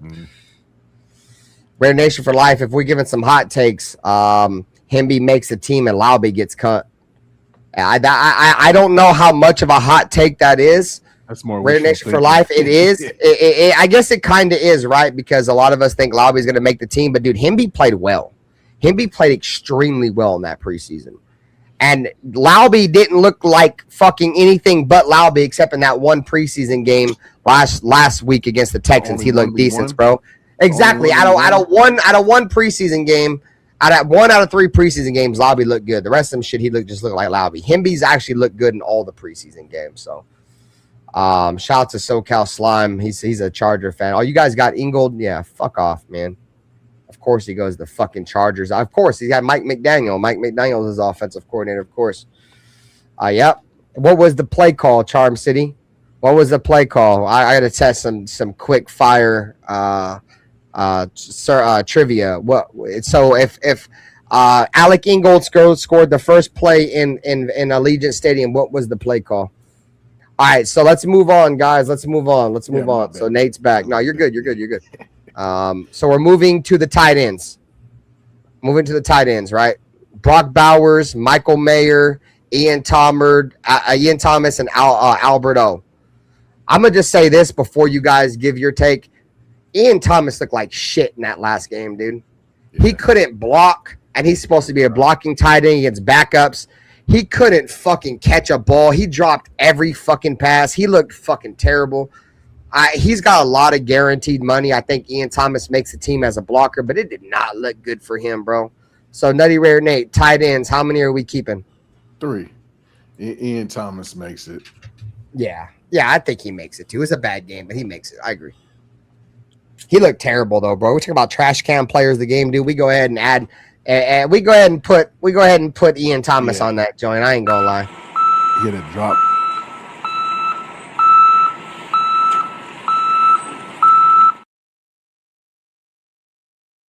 Ian Thomas dropped a couple of them things, wide open joints too. Go ahead, Nate. My shit was muted.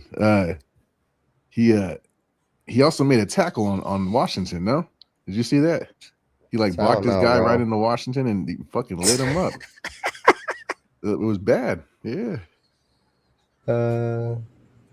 Hey, shout out to Baby Shug. He said, all I know is the Raiders are going to run the hell out the ball.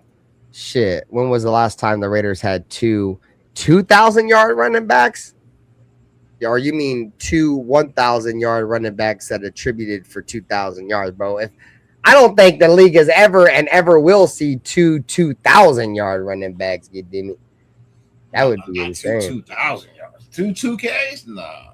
We got Mike Washington 2K and Ashton Genty 2K in 1 year. Boy, that would be a legendary. The Raiders better win a Super Bowl, goddammit. That means we're averaging like 10 yards a carry. Bro, every single back. We would never throw exactly. We would never even have to throw the ball. Shit, we rush it for 4,000 yards. That's as many yards as some quarterbacks can't even throw in one season. 4,000 yards. Derek Carr. No, I'm kidding. Derek Carr's fault, like we said earlier. What up, J-Ro? When was the last time the Raiders had two 2K running backs? Never. No team has ever had two 2K running backs. Nobody in the history of football. Shook, come on, man. Come on. Hey, man. I hope you meant to press 1 and it ended up with a 2, because I already said that, don't be surprised if we had two 1,000-yard backs on this roster. No, I figured that shit. He said it was a typo. I was about to say, never. Nah, he did say that. Dirty was the first one on here saying that the Raiders could have two 1,000-yard backs. So that was his take. You feel me? I thought he said two 2Ks. I was like, never. Nigga, nobody's ever done that. I never, damn it. That is a never. You straight, bro. All right, guys. So tight ends, Dirty. The Raiders, how many tight ends are we keeping? The obvious consensus: Brock Bowers, Michael Mayer, Ian Thomas. 3, yeah.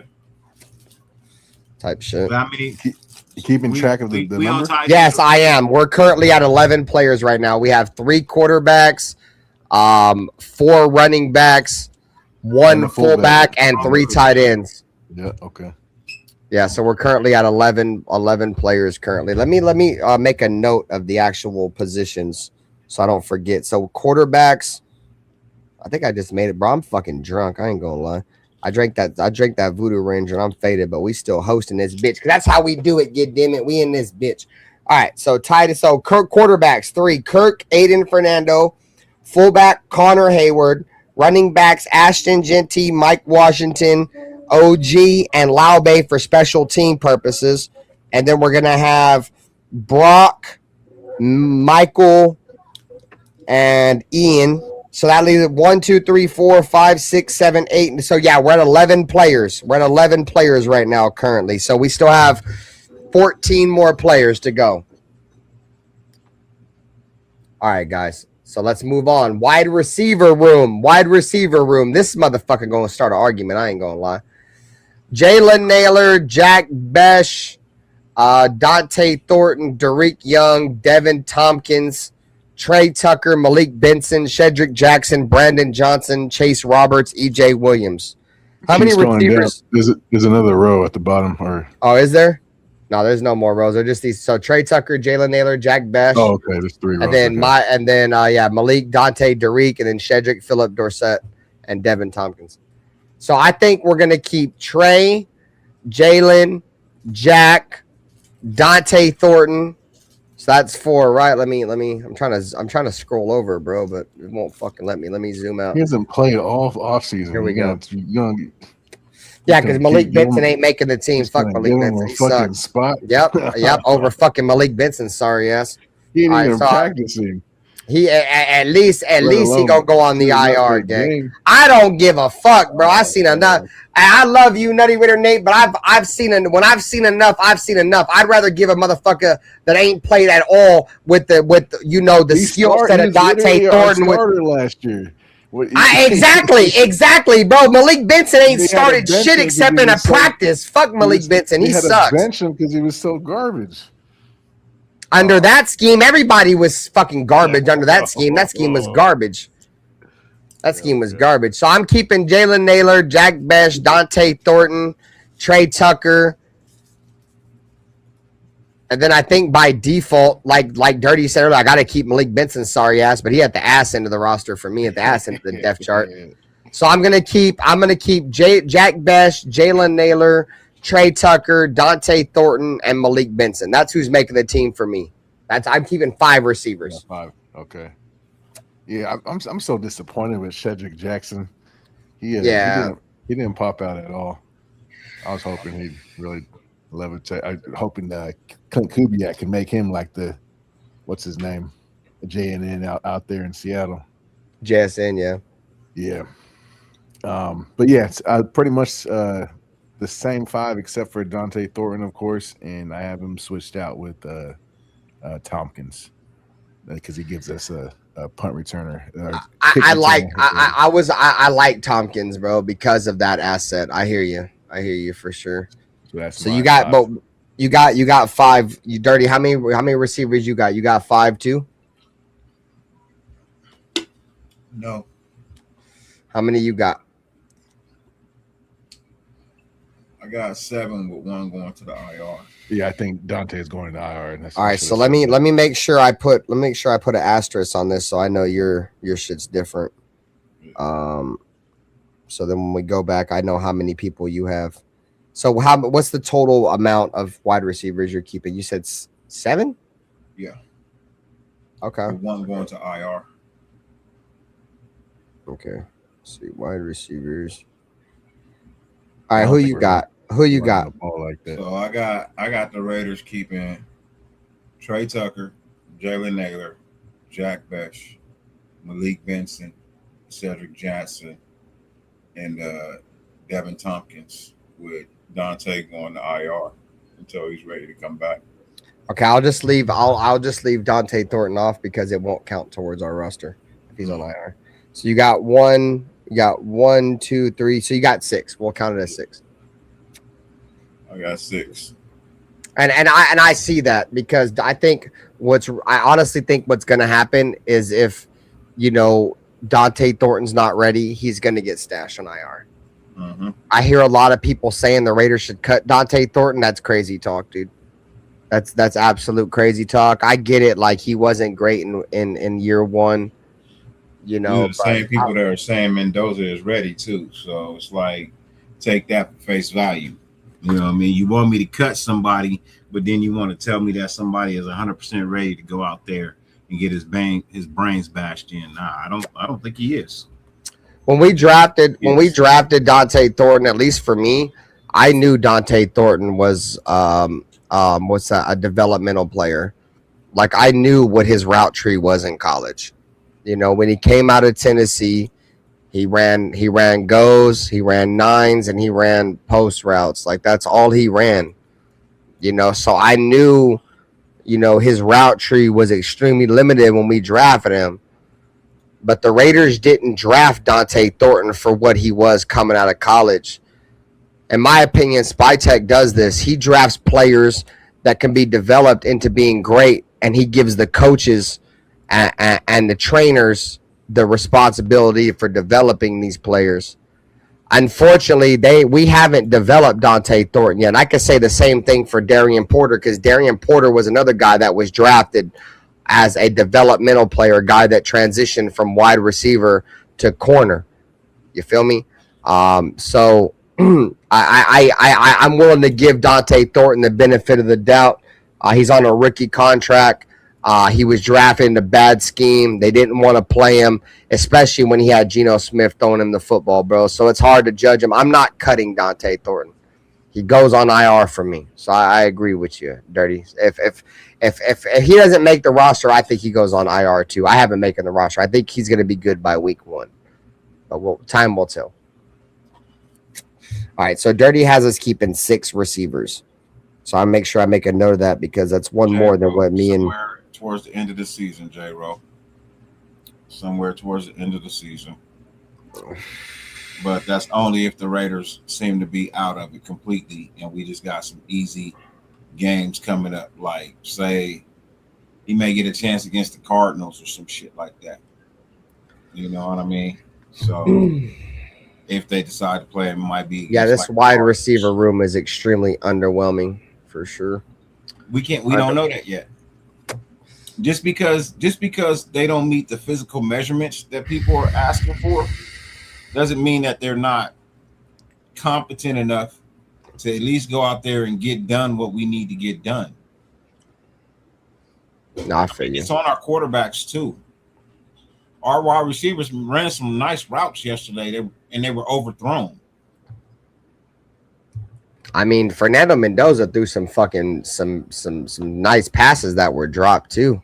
Yeah, he did, but he threw some bad ones too. I know. I feel you. So that's why numbers can be inflated sometimes. That's why I'm not a huge number guy, bro. because I understand that, you know, it's not always about numbers. You feel me? Yeah, some of those drops were in difficult situations. They were in tough windows. You know what I mean? And not a lot of those drops was just wide receiver dropping the ball. Some of them balls were knocked out. You know, that just happens. You know what I mean? Sometimes that's just good defense. All right, you have, you know, different situations for everything. So I feel like six wide receivers is probably a fair number with Thornton going to IR when he's ready to come back off IR. All right, guys. Have to fight for it. So I added the 3 special teams guys, because we don't really need to count those. I think that's the obvious: the kicker, the punter, the long snapper, regardless of the name. That's 3 more. So we're currently at what 16 for me and Nutty Raider Nate, and no, 15 for me and Nutty Raider Nate, and 16 for Dirty because he kept that extra receiver. So we're gonna move over to the linemen. Nutty Raider Nate, we'll start with you because I know this is your group. How many offensive linemen do the Raiders keep? I was going to say 9, but I'm leaning more towards 8 right now, with Meredith being the odd man out. Meredith sucks, dude. Him and Antonio Mafi suck too, bro. I ain't gonna lie. He's fucking terrible too. Oh, Mafi didn't sniff my list. Nah. Yeah, he's terrible, gang. I ain't gonna lie, bro. Yeah, I hope we bring more depth in for next year. I don't want to see Mafi no more. Yeah, bro. Yeah. Anyways, Wagner's been getting better. Wagner played good. He's Carlos Rogers, bro. Why the fuck I can't say Caleb Rogers? I keep calling him Carlos Rogers. Caleb Rogers played all right. I'm yeah. I don't so you're at 8 linemen? Yeah, with the usual 5, starting 5, and then I think it's Charles Grant, Caleb Rogers, and Zune, the 3 youngsters, the future. I like that. Because I like Dalton Wagner, but he's just been the guy that hasn't been able to make the roster. You feel me? He's always been the guy that's just kind of hung around. So Colton, Burford, Linderbaum, JPJ, Glaze, and then we're going to keep Charles Grant. You said who? Caleb Rogers? Yep, and Zune. Dirty, what's your opinion on that? Would you agree with that? No. God damn it, I gotta make my goddamn list difficult. God damn it. All right, let me go ahead and pick over offensive lineman. All right, so I agree with that. I like Dalton Wagner. I don't think he makes it. He's probably gonna be a practice squad guy. Will Putnam is mid as fuck. I don't even want to see Jordan Meredith ever put a fucking shield on ever again. He's terrible. He almost got fucking Fernando Mendoza hurt in the preseason. He sucks. Antonio Mafia, he's also terrible. So I'm going to go with Nate. So I'm going to put down me and Nate shit. You go ahead. Who you got making the line? I got the starting 5, of course. Yeah, for sure. I agree with everything, but I am going to add Jordan Meredith back into the mix. Because you want to have a backup center. Got Trey Zune for that. Mm-hmm. Yeah, I know. And you got Tyler, you got JPJ Jackson Powers Johnson. You know what I mean? I know you got JPJ for that too.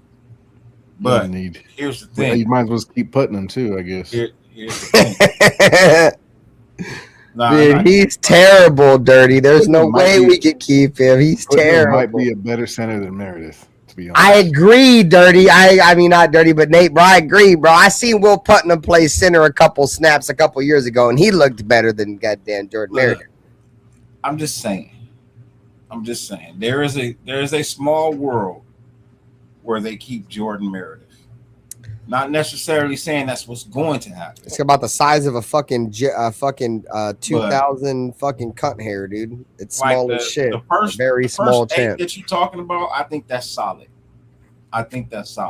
But if they were going to keep 9, I think they would toss up a coin between Putnam, Meredith, and Wagner if they were going to keep 9, right? If they were going to keep 9. And I think maybe Meredith might make more sense for them. Just maybe. But at the same time, I could see Dalton Wagner being that knife as well. You know what I mean? So just in case you do have to slide somebody somewhere or you lose somebody for the season, pray that you don't. You know what I mean? So, I mean, as it stands right now, Jackson Powers Johnson is not even guaranteed to be the starting right guard. It could be Caleb Rogers.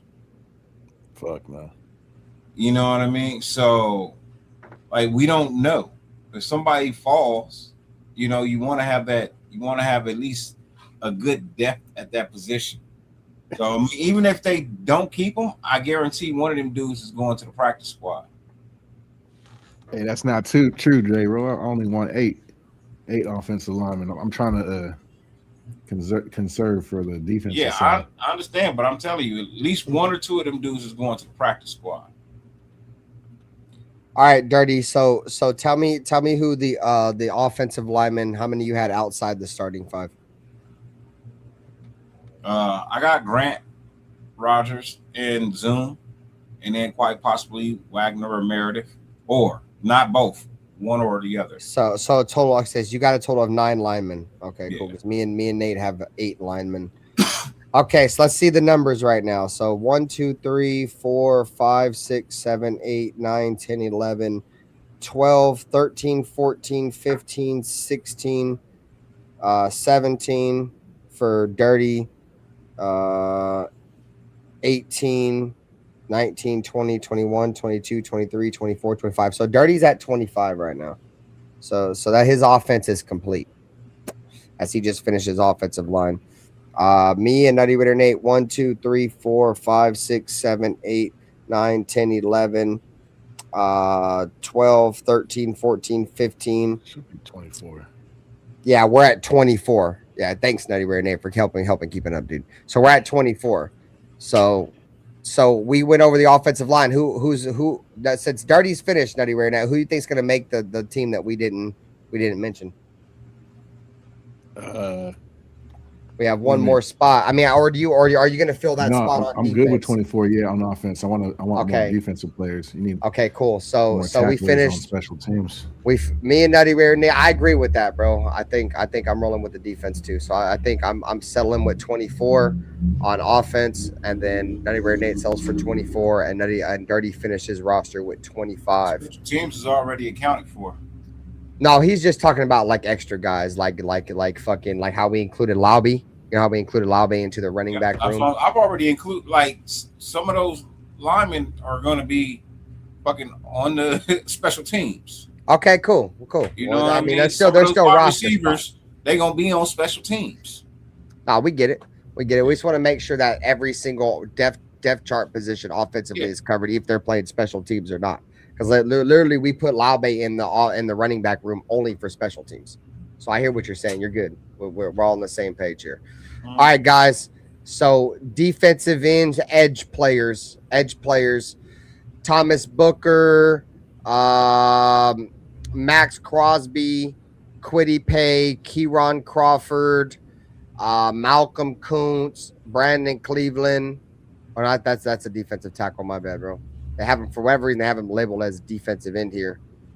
Let me just look at. Let's see. Defensive end. So what? See, the 3-4s got me confused, guys. I'm not used to breaking this shit down. So, pass rushers, Quay Walker. So it's going to be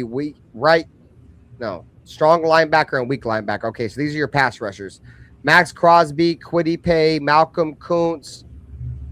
Oh, this shit's broken. There's no. Oh yeah, Kieron Crawford, Cian Sloan, Jafari Harvey, Patrick Johnson, and Brennan Jackson. Brennan Jackson's on IR. So those are your edge guys. These are edge guys. So Max, Kwity, Kuntz, Kieron, Harvey, Sloan, Patrick Johnson. How many edge guys do we keep? Yeah, somebody burning the fuck out. Edge. I think number 93 is Patrick Johnson, Raider Ray.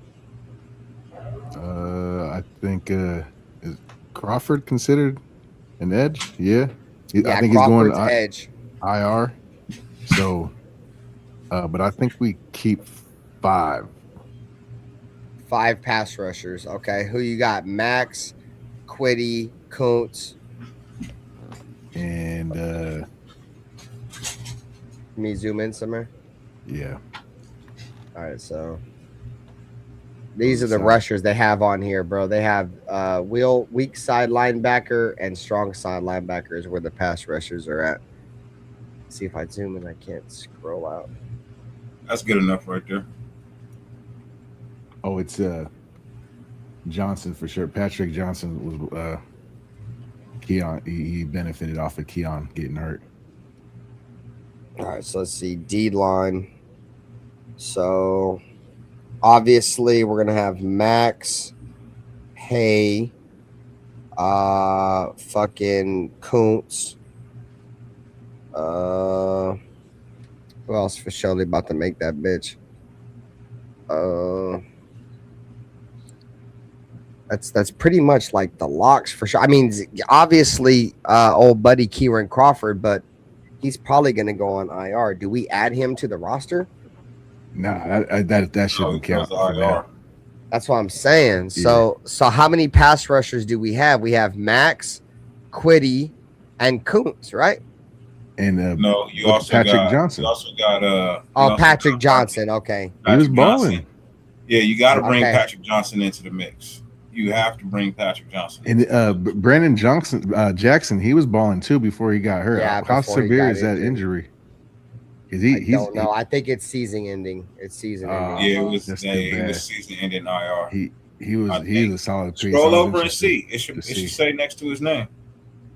Yeah, let me switch. It probably just said it might say right there on right there. Yeah, it just says IR. Yeah, so he's done. Yeah. Cian Salone, I don't think he's quite ready yet. I thought maybe he had a chance if he was better with run support, but he's a little raw still. I think he goes to the practice squad. But I think with this, I think we keep the 4 plus Kieran Crawford would be 5. And the my surprise pick making the roster, I think, has got to be Patrick Johnson. Came out of fucking nowhere. Patrick Johnson's making this roster. I'm adding him on there. Yeah, I'm adding him on there because we don't, bro. Pass rushers are hard to find, bro. It's hard to find dudes who can get after the quarterback, bro. And and outside of our top heavy pass rusher room with Max Crosby and Malcolm Kuntz, and I'm not gonna say Quiddy Pay, bro, because no offense to Quiddy Pay, bro, but he's more of a jack of all trades and a true pass rusher. He's better at setting the edge than getting after the quarterback. He's got some athleticism and shit, but he's, in my opinion, he's not really a true pass rusher. He's an edge setter. He's like what Yannick Ngakoue would be, but the polar opposite. A guy that's not really truly great at rushing the passer, but sets the fuck out of the edge in the run game. That's just my opinion on the dude. He's an effort player that sets the edge well. That was drafted for athleticism. But hasn't really lived up to, his pass rushing traits, at least over the last couple of years. He came in good and then kind of fizzled out over the last couple of years, and we paid him a lot of money to fizzle out. So, anyways, all right, Dirty. So me and Nutty Raider Nate, we have 5 linemen. So we're not counting Kieran Crawford, right, Nutty Raider Nate? Because I agree with what you said. We're not counting Kieran, right? So it's a total of 4 defense, 4 edge guys. Yeah. Correct. Yeah. Okay, cool. So let me make sure I add to our shit. So we were at 24. Now we're at 1, 2, 3, 4, 23. So we're at 23. Dirty, 24. Dirty's at 25. All right, Dirty. Defensive lineman. I got edge rushers, right? Yeah, edge rushers. I'm sorry. I got 6 with Kieran, including Kieran on the IR. I got 6 with Kieran on the IR. Max, 5. Pay, Kuntz, Johnson. So the active 5 right now, I got Max, Pay, Kuntz, Johnson, and Harvey. I like Jafari Harvey. He did play well, bro. He definitely played well. Until Kieran come back. When Kieran come back, Harvey will leave. Yeah, Harvey might have a better shot than Sion for sure. Yeah, I believe Harvey is better than Salone, bro. That's why I put him there, Nate. Yeah. I mean, you got to think about he earned at least another couple of weeks to show what he's about until Keyron can clear IR, right? So he at least got another 4 weeks to show what he can really do, right? But I don't think if you gave Stallone the same chance, I don't think he would get as far as Harvey might get. So, and I'm not even guaranteeing that Harvey's gonna play a lot, but I feel like if that's where, you know what I mean, you got Crosby and Pay as your starters, you got Kuntz and Johnson as those backups, and then you got to have a backup for one of them just in case, you know what I mean? So I think that's Harvey until Keyron comes back. Once Keyron comes back, like I said, I believe Harvey goes to the practice squad probably. And they'll release somebody off the practice squad to make room for Harvey.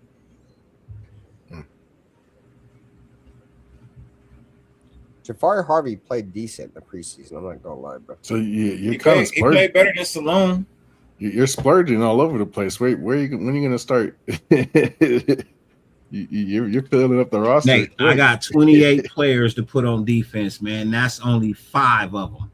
That's only 5. I still got 23 more players to put on there, man. No, I got it. The kick, like we said, the kicker, punter, and long snapper have already been accounted for. Yeah. How many did you get on some offense? of these people that I'm putting on there, like a Harvey. How many did you get on offense? Teams. Huh? How many? So did you get on offense? he had 1, 2, 3, a total 4, of 25, 5. including the kicker, punter, and long snapper. No, 25 plus the kicker, snapper, and long kicker, punter. Loss. That's 28. Okay. I thought we had already included. You said we included them already. Well, we just but you were at 25. You were at 25 players on offense, and then me and Nutty Ritter Nate were at 24 players on defense with 3 special teams players. Let's recap. Okay. I got 3 quarterbacks. I'm glad I fucking asked. Yeah, bro. I'm trying. God damn it, I'm trying, bro. Because he said that shit was already included. All right, so let's restart the note. I got all night, god damn it. Hopefully chat's got all night. I got all night. All right. So we're starting off. I'm making the fucking roster again, okay? It's hard when it's hard because I'm fucking trying to account for everybody. All right, so Dirty quarterbacks. Well, I'm putting you first. Quarterbacks. Who you got? You got 3. So 3, right? Yeah. I'm not even gonna put the fucking names on it, dude. Nope, we got 3. fucking 3 quarterbacks. I got 3 quarterbacks. Put the kicker, punter, and long snapper on there as well right now. Okay, cool. I'm gonna do that as well. All right, bear with us, chat. Get them. So that's 3 6. drunk. We all a little fading this bitch. All right, so 6, and then special teams.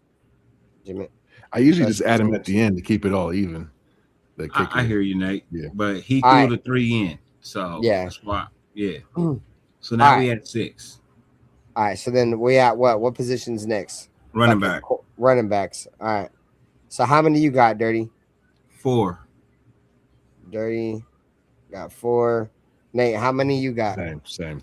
Yep. So yeah, I think we all got 4. 4 running backs and a fullback. So that's 5 total. 4 fullback, 1 fullback. So that's 11. All right, and then tight ends. We all got 3, right? Yep. So I'm at 14.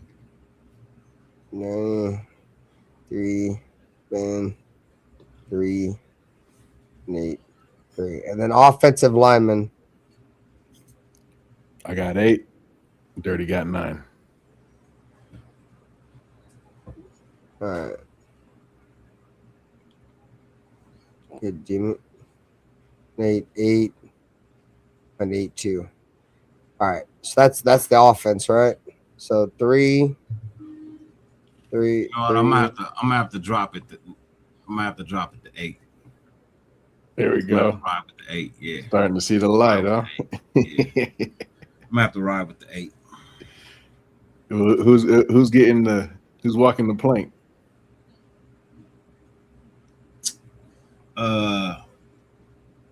The 2 I said could be maybes. They were just maybes. So Dirty, you're at 22. Are you taking one off of the offensive line? Yeah. Okay, cool. So we're going 8. Okay, so you got 21. Okay, cool. And that includes special teams, bro. 1, 3, 6, 9, 13. It's just not fun when you're drunk, damn it. 18. You son of a bitch. I'm trying. I'm thinking hard as fuck right now, bro. I'm using the fuck out of my brain. 21. You get damn it, you piece of shit. Fuck yourself. I'm at 22. Stop laughing. You're making it worse. Yeah, son of a 14 bitch. and 8 is 22. Right, 14 and 8 is 22. 6, 10, 11, 14.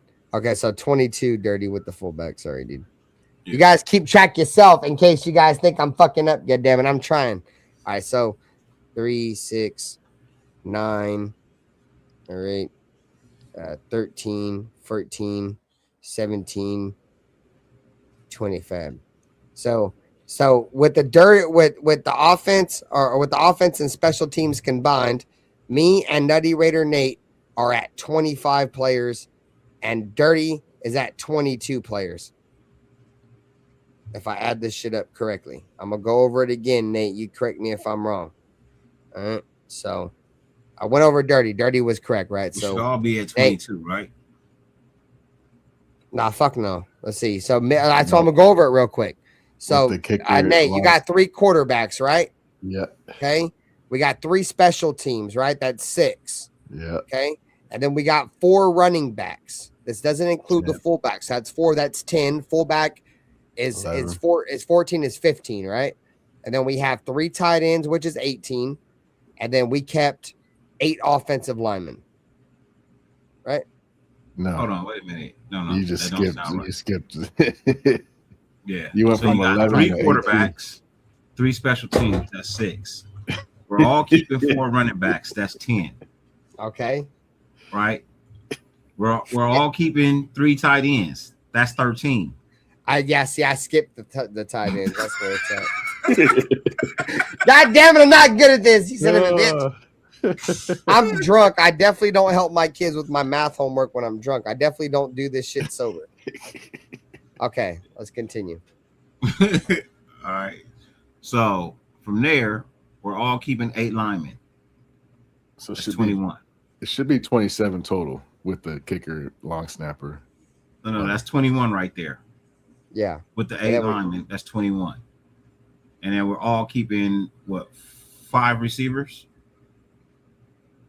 That's 26. Yes, I got 5. Yeah, that's 26. Bro, I missed hella spots. Bro, I didn't have motherfucking running backs or wide receivers in that. I mean, not running, but tight ends or wide receivers. It's 26. God damn it. I need some help. God damn it. Everybody's at 26. Okay, so we're at 26. Thanks for clarifying. God damn it. Hey, I ain't no lie, Raider Ray. My kids the ones that keep me smart. Boy, I'm dumb as a bitch now. Boy, I used to be dumb as piss. I used to be smart as piss. Now I'm just dumb. I'm dumb as fucking adorable. AP math, baby. Bro, AP math. I think you guys still got the math wrong. Am I tripping? You tripping. Nah. All right, so edges. How many edges we kept? Y'all kept 4. How many? Not including Keyron, because you put Keyron on IR. I kept 5, not including Keyron, because he on IR. All right, cool. So let me make a note of this. So y'all at 30, I'm at 31. Bet. Say less.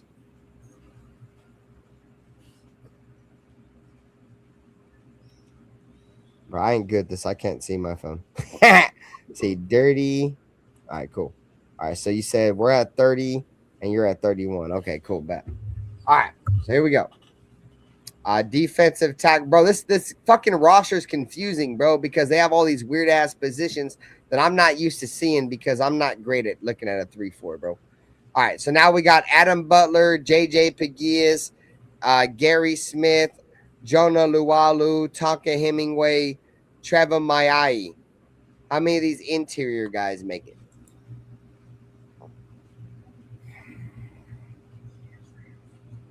What do we consider interior? I think we keep 5 total. Can you scroll up so I can see the Oh yeah. There we go. Sorry, Yeah. guys. Thomas There it is. Booker. Yeah. So are we Okay, talking? We talking Thomas Booker, Jonah Lau position now? Is that Yeah, where we at? like the interior. So Yeah. Thomas Booker, 4. Adam Butler, Jonah Luwalu, 4. Brandon Cleveland, JJ Pegues, Tonka Hemingway, Folanzu Fatukasi, Gary Smith, and Travon Mayaya. I got 4. 4. Who I you got? got 5. I got 5. Thomas Booker, Adam Butler, Jonah Lalulu, Tonka Hemingway is 4, and then Fakatsu is our run stopper. Yeah, I'm with that one. I got So 5. I got 5 total. How many you got, Dirty? You said 4? Yep. And who you keeping? Booker, Cleveland, Lalulu, and Hemingway. As I said, Fatukasi didn't do much for me, bro. When I watched him play against Houston, where he came from, bro, he was getting blown up off the fucking ball. I'm not keeping him around. He didn't do shit this week. He didn't impress me. I got other needs of position. I got other positions. Our defense shut him out. I don't. Yeah, but it wasn't him. He's solid. He didn't get moved. It wasn't him. He's the run stopper. I don't think he is. He doesn't put up numbers. He's just a gap filler type shit. What up, Rafa? Like I said, I seen him taking double teams to getting thrown out the way, bro, and they run right to that gap. So with us, I didn't see it with us. Maybe with the Texans, but I saw it against the Texans with us. I didn't see it, bro. I saw it, bro, and I recorded it. I'll show enough clip it up and send it to you, bro. I feel like he's been like one of our better interior guys. He hasn't played great, but he looks like if we have any run stoppers on the interior of our defensive line, it's that guy. I think Patrick Johnson at his position is better. At defensive tackle? Mm-hmm. That's where said, you saw by the way, y'all, that time y'all are done. I would not be surprised if you saw somewhere where Patrick Johnson lined up on the inside of Max Crosby. I wouldn't even maybe as an edge and Max Crosby. And that's what I'm saying. That's why I would let Fatukasi go, because I think Patrick Johnson is better at that position as a third option or a fifth option than Fatukasi. This is a big time show, Suge. I don't want to rush through the show. He said by the time you guys are going to be done, the players will be cut on Monday. I ain't trying to rush through. It's a big show, goddammit. We trying to set the 53-man roster up, goddammit. We ain't trying to rush through shit. I already knew this was going to be a long show. I hate that I got off at 10:30, but it had to be done. If my brother's got to cut out, we can rush through it. I don't give a shit. But as of right now, I'm chilling. I ain't got shit to do tomorrow, so I'm chilling. All right, so let's not spend too much time on it. Interior defensive line, myself and Nutty Raider Nate are keeping 5, and Dirty's keeping 4. Correct? Yeah. So me and Nutty Raider Nate, we're currently 35. at 36 players, and 35. Dirty's at 35. Yes, exactly. We're both 35. You were one behind me, and then we just balanced out. Okay, cool. 35. All right, linebackers. All right, so you got Nakobe Dean, Quay Walker, Tommy Eichenberg. First. We covered all that. We already covered the entire defensive line. No, we didn't. We did. Yeah, we covered Adam Butler already. When? Am I tripping? Didn't I mention you tripping. You tripping. We ain't talking nothing about no nose tackle. He was part of my 5 defensive linemen we picked. I thought he was part of my 5 defensive linemen too. I included Adam Butler in mine too. We putting him in there too? Yeah, he was part of it. Shit. 6 then. Oh, you got 6 then. Okay. I Cool. got 6. So then you're at 36 now, right? No, I'm at 37. 37. Okay. All right. Yeah, I could have swore 36. Yeah, 36 is me and Nutty Raider Nate are at 35. Y'all killing. Yeah, I included him in it. You were one behind. We were one behind. Because remember, I think he kept an extra receiver or some shit, or something extra. He kept one more than us. All right, linebackers: Nakobe Dean, Quay Walker, Tommy Eichenberg, Cody Lindenberg, Sagoon Alubi, Buddy Johnson. He's injured. Xavier Sorry. I got Nakobe Dean, Quay Walker, Tommy Eichenberg, Cody Lindenberg, and Sagoon Alubi. Those are linebackers I got. I got us keeping 5. 1, 2, 3, 5. Yeah, 5 is for me as well.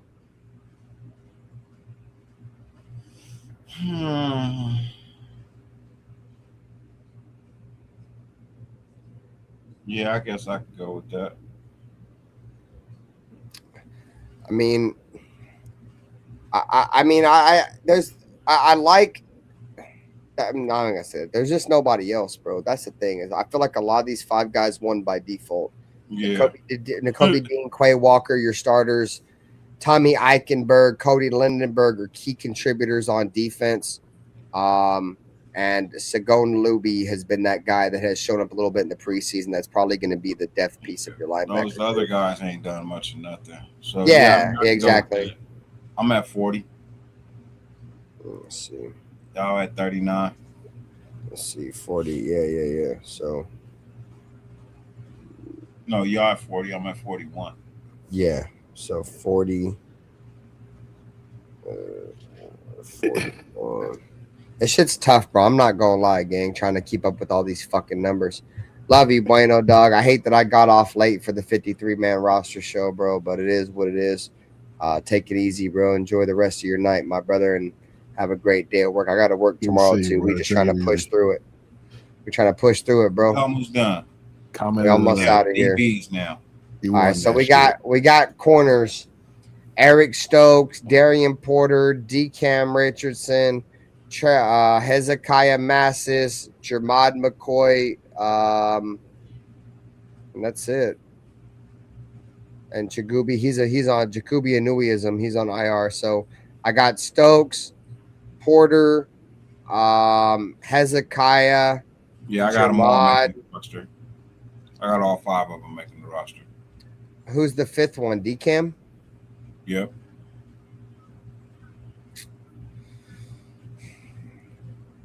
I want to add DeCam, but I don't know if DeCam did enough to make the roster, bro. I didn't even see him in the preseason. Special teams. That's I'm trying to look at the safeties. Like, would he get in the way of like Dalton Johnson or Tristan McCullum making? I mean, I guess we'll look at the numbers, right? Okay, so how many you got, Dirty? 5. Which puts me at 46, and I still 46. Got 7 players left to put on my roster. 46. And we just got to cover safeties. Nutty Raider Nate. Actually, hold on. Don't have the dude from the Bills. I don't see on there the truth. Let's not do that. Let's go. Eric Stokes, Darian Porter, Tyron Johnson. Okay, that's 3. Okay. That's 3. I agree with those. Then we're going to go Tre'Don Stooks. Not Take Tre'Don it easy, Stooks. Raider Ray. Hezekiah Massis, Grady Vance, DeCam, and McCoy. So I got 7.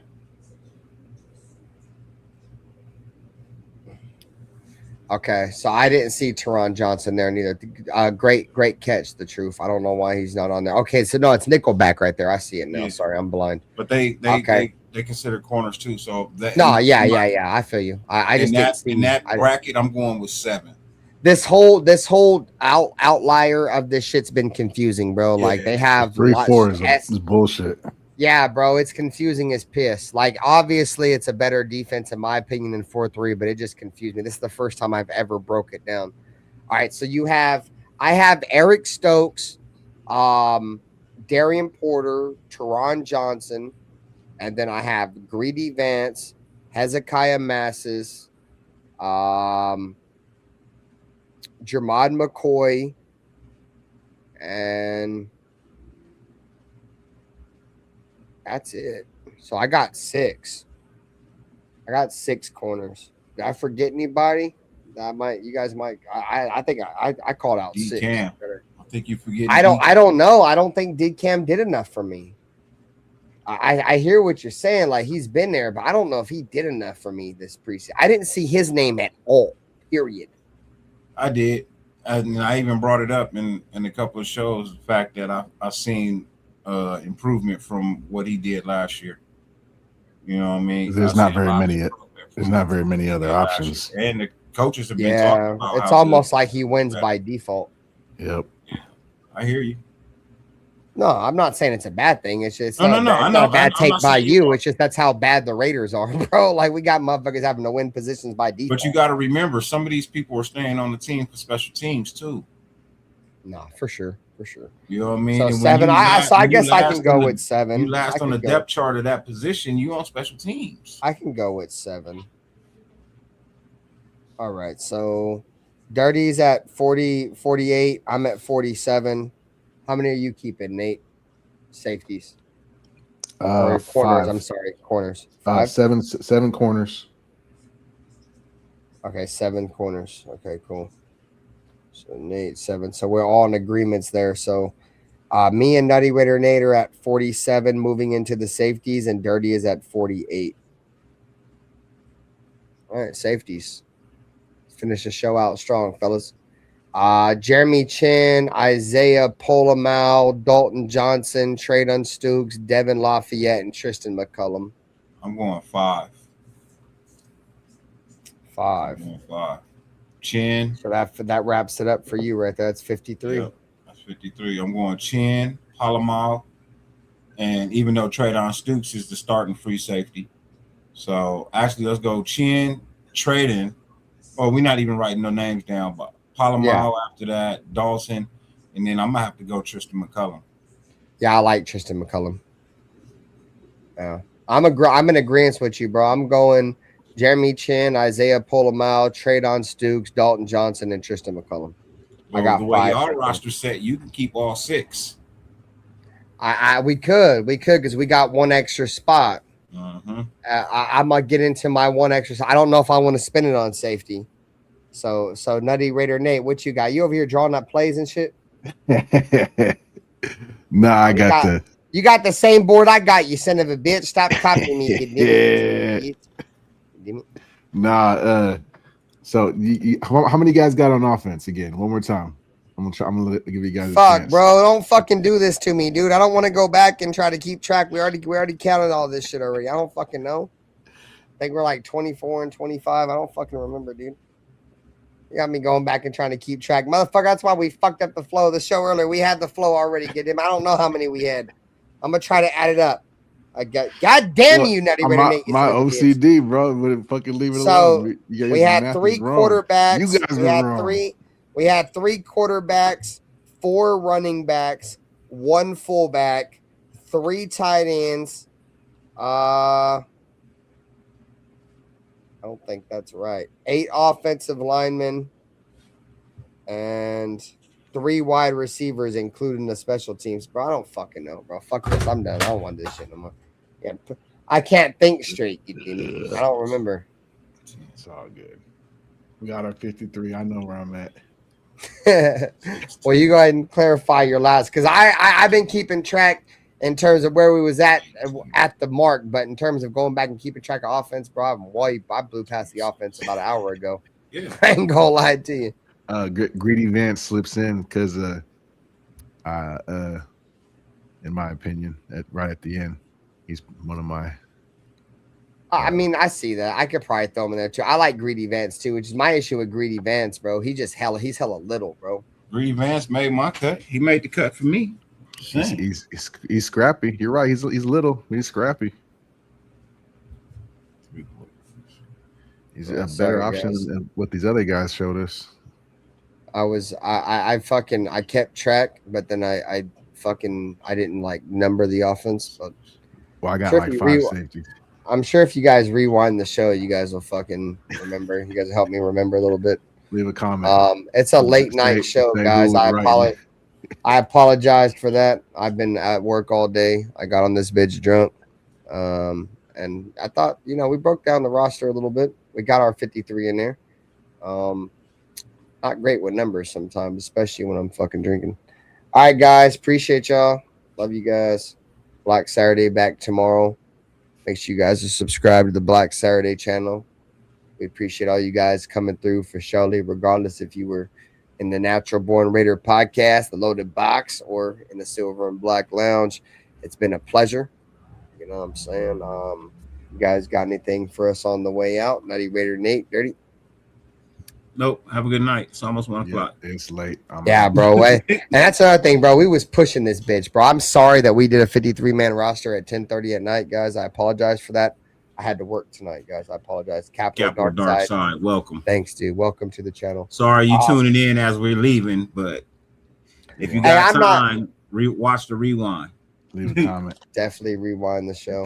At the end of the day, bro, I thought I had a great time. I thought it was entertaining content nonetheless. People fucking with us regardless. You know what I'm saying? So as always, man, for Raider Ben, for Dirty, Nutty Raider Nate, this has been the Just Win Baby podcast presented by the Silver and Black Lounge, the Natural Born Raider podcast, and the Loaded Box ENT.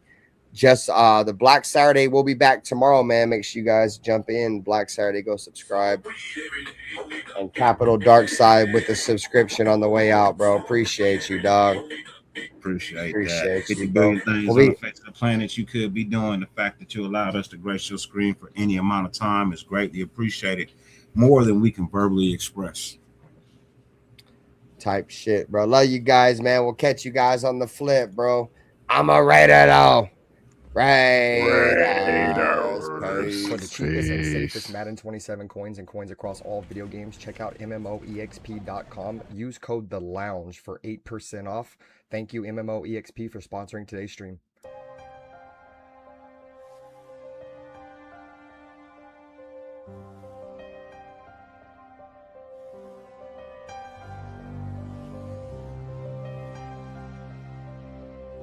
They didn't have to say much. This is the Raiders. You know, this is one of the most historic, franchises in the NFL with a great history that I want to be a part of. I want to be a part of furthering that history.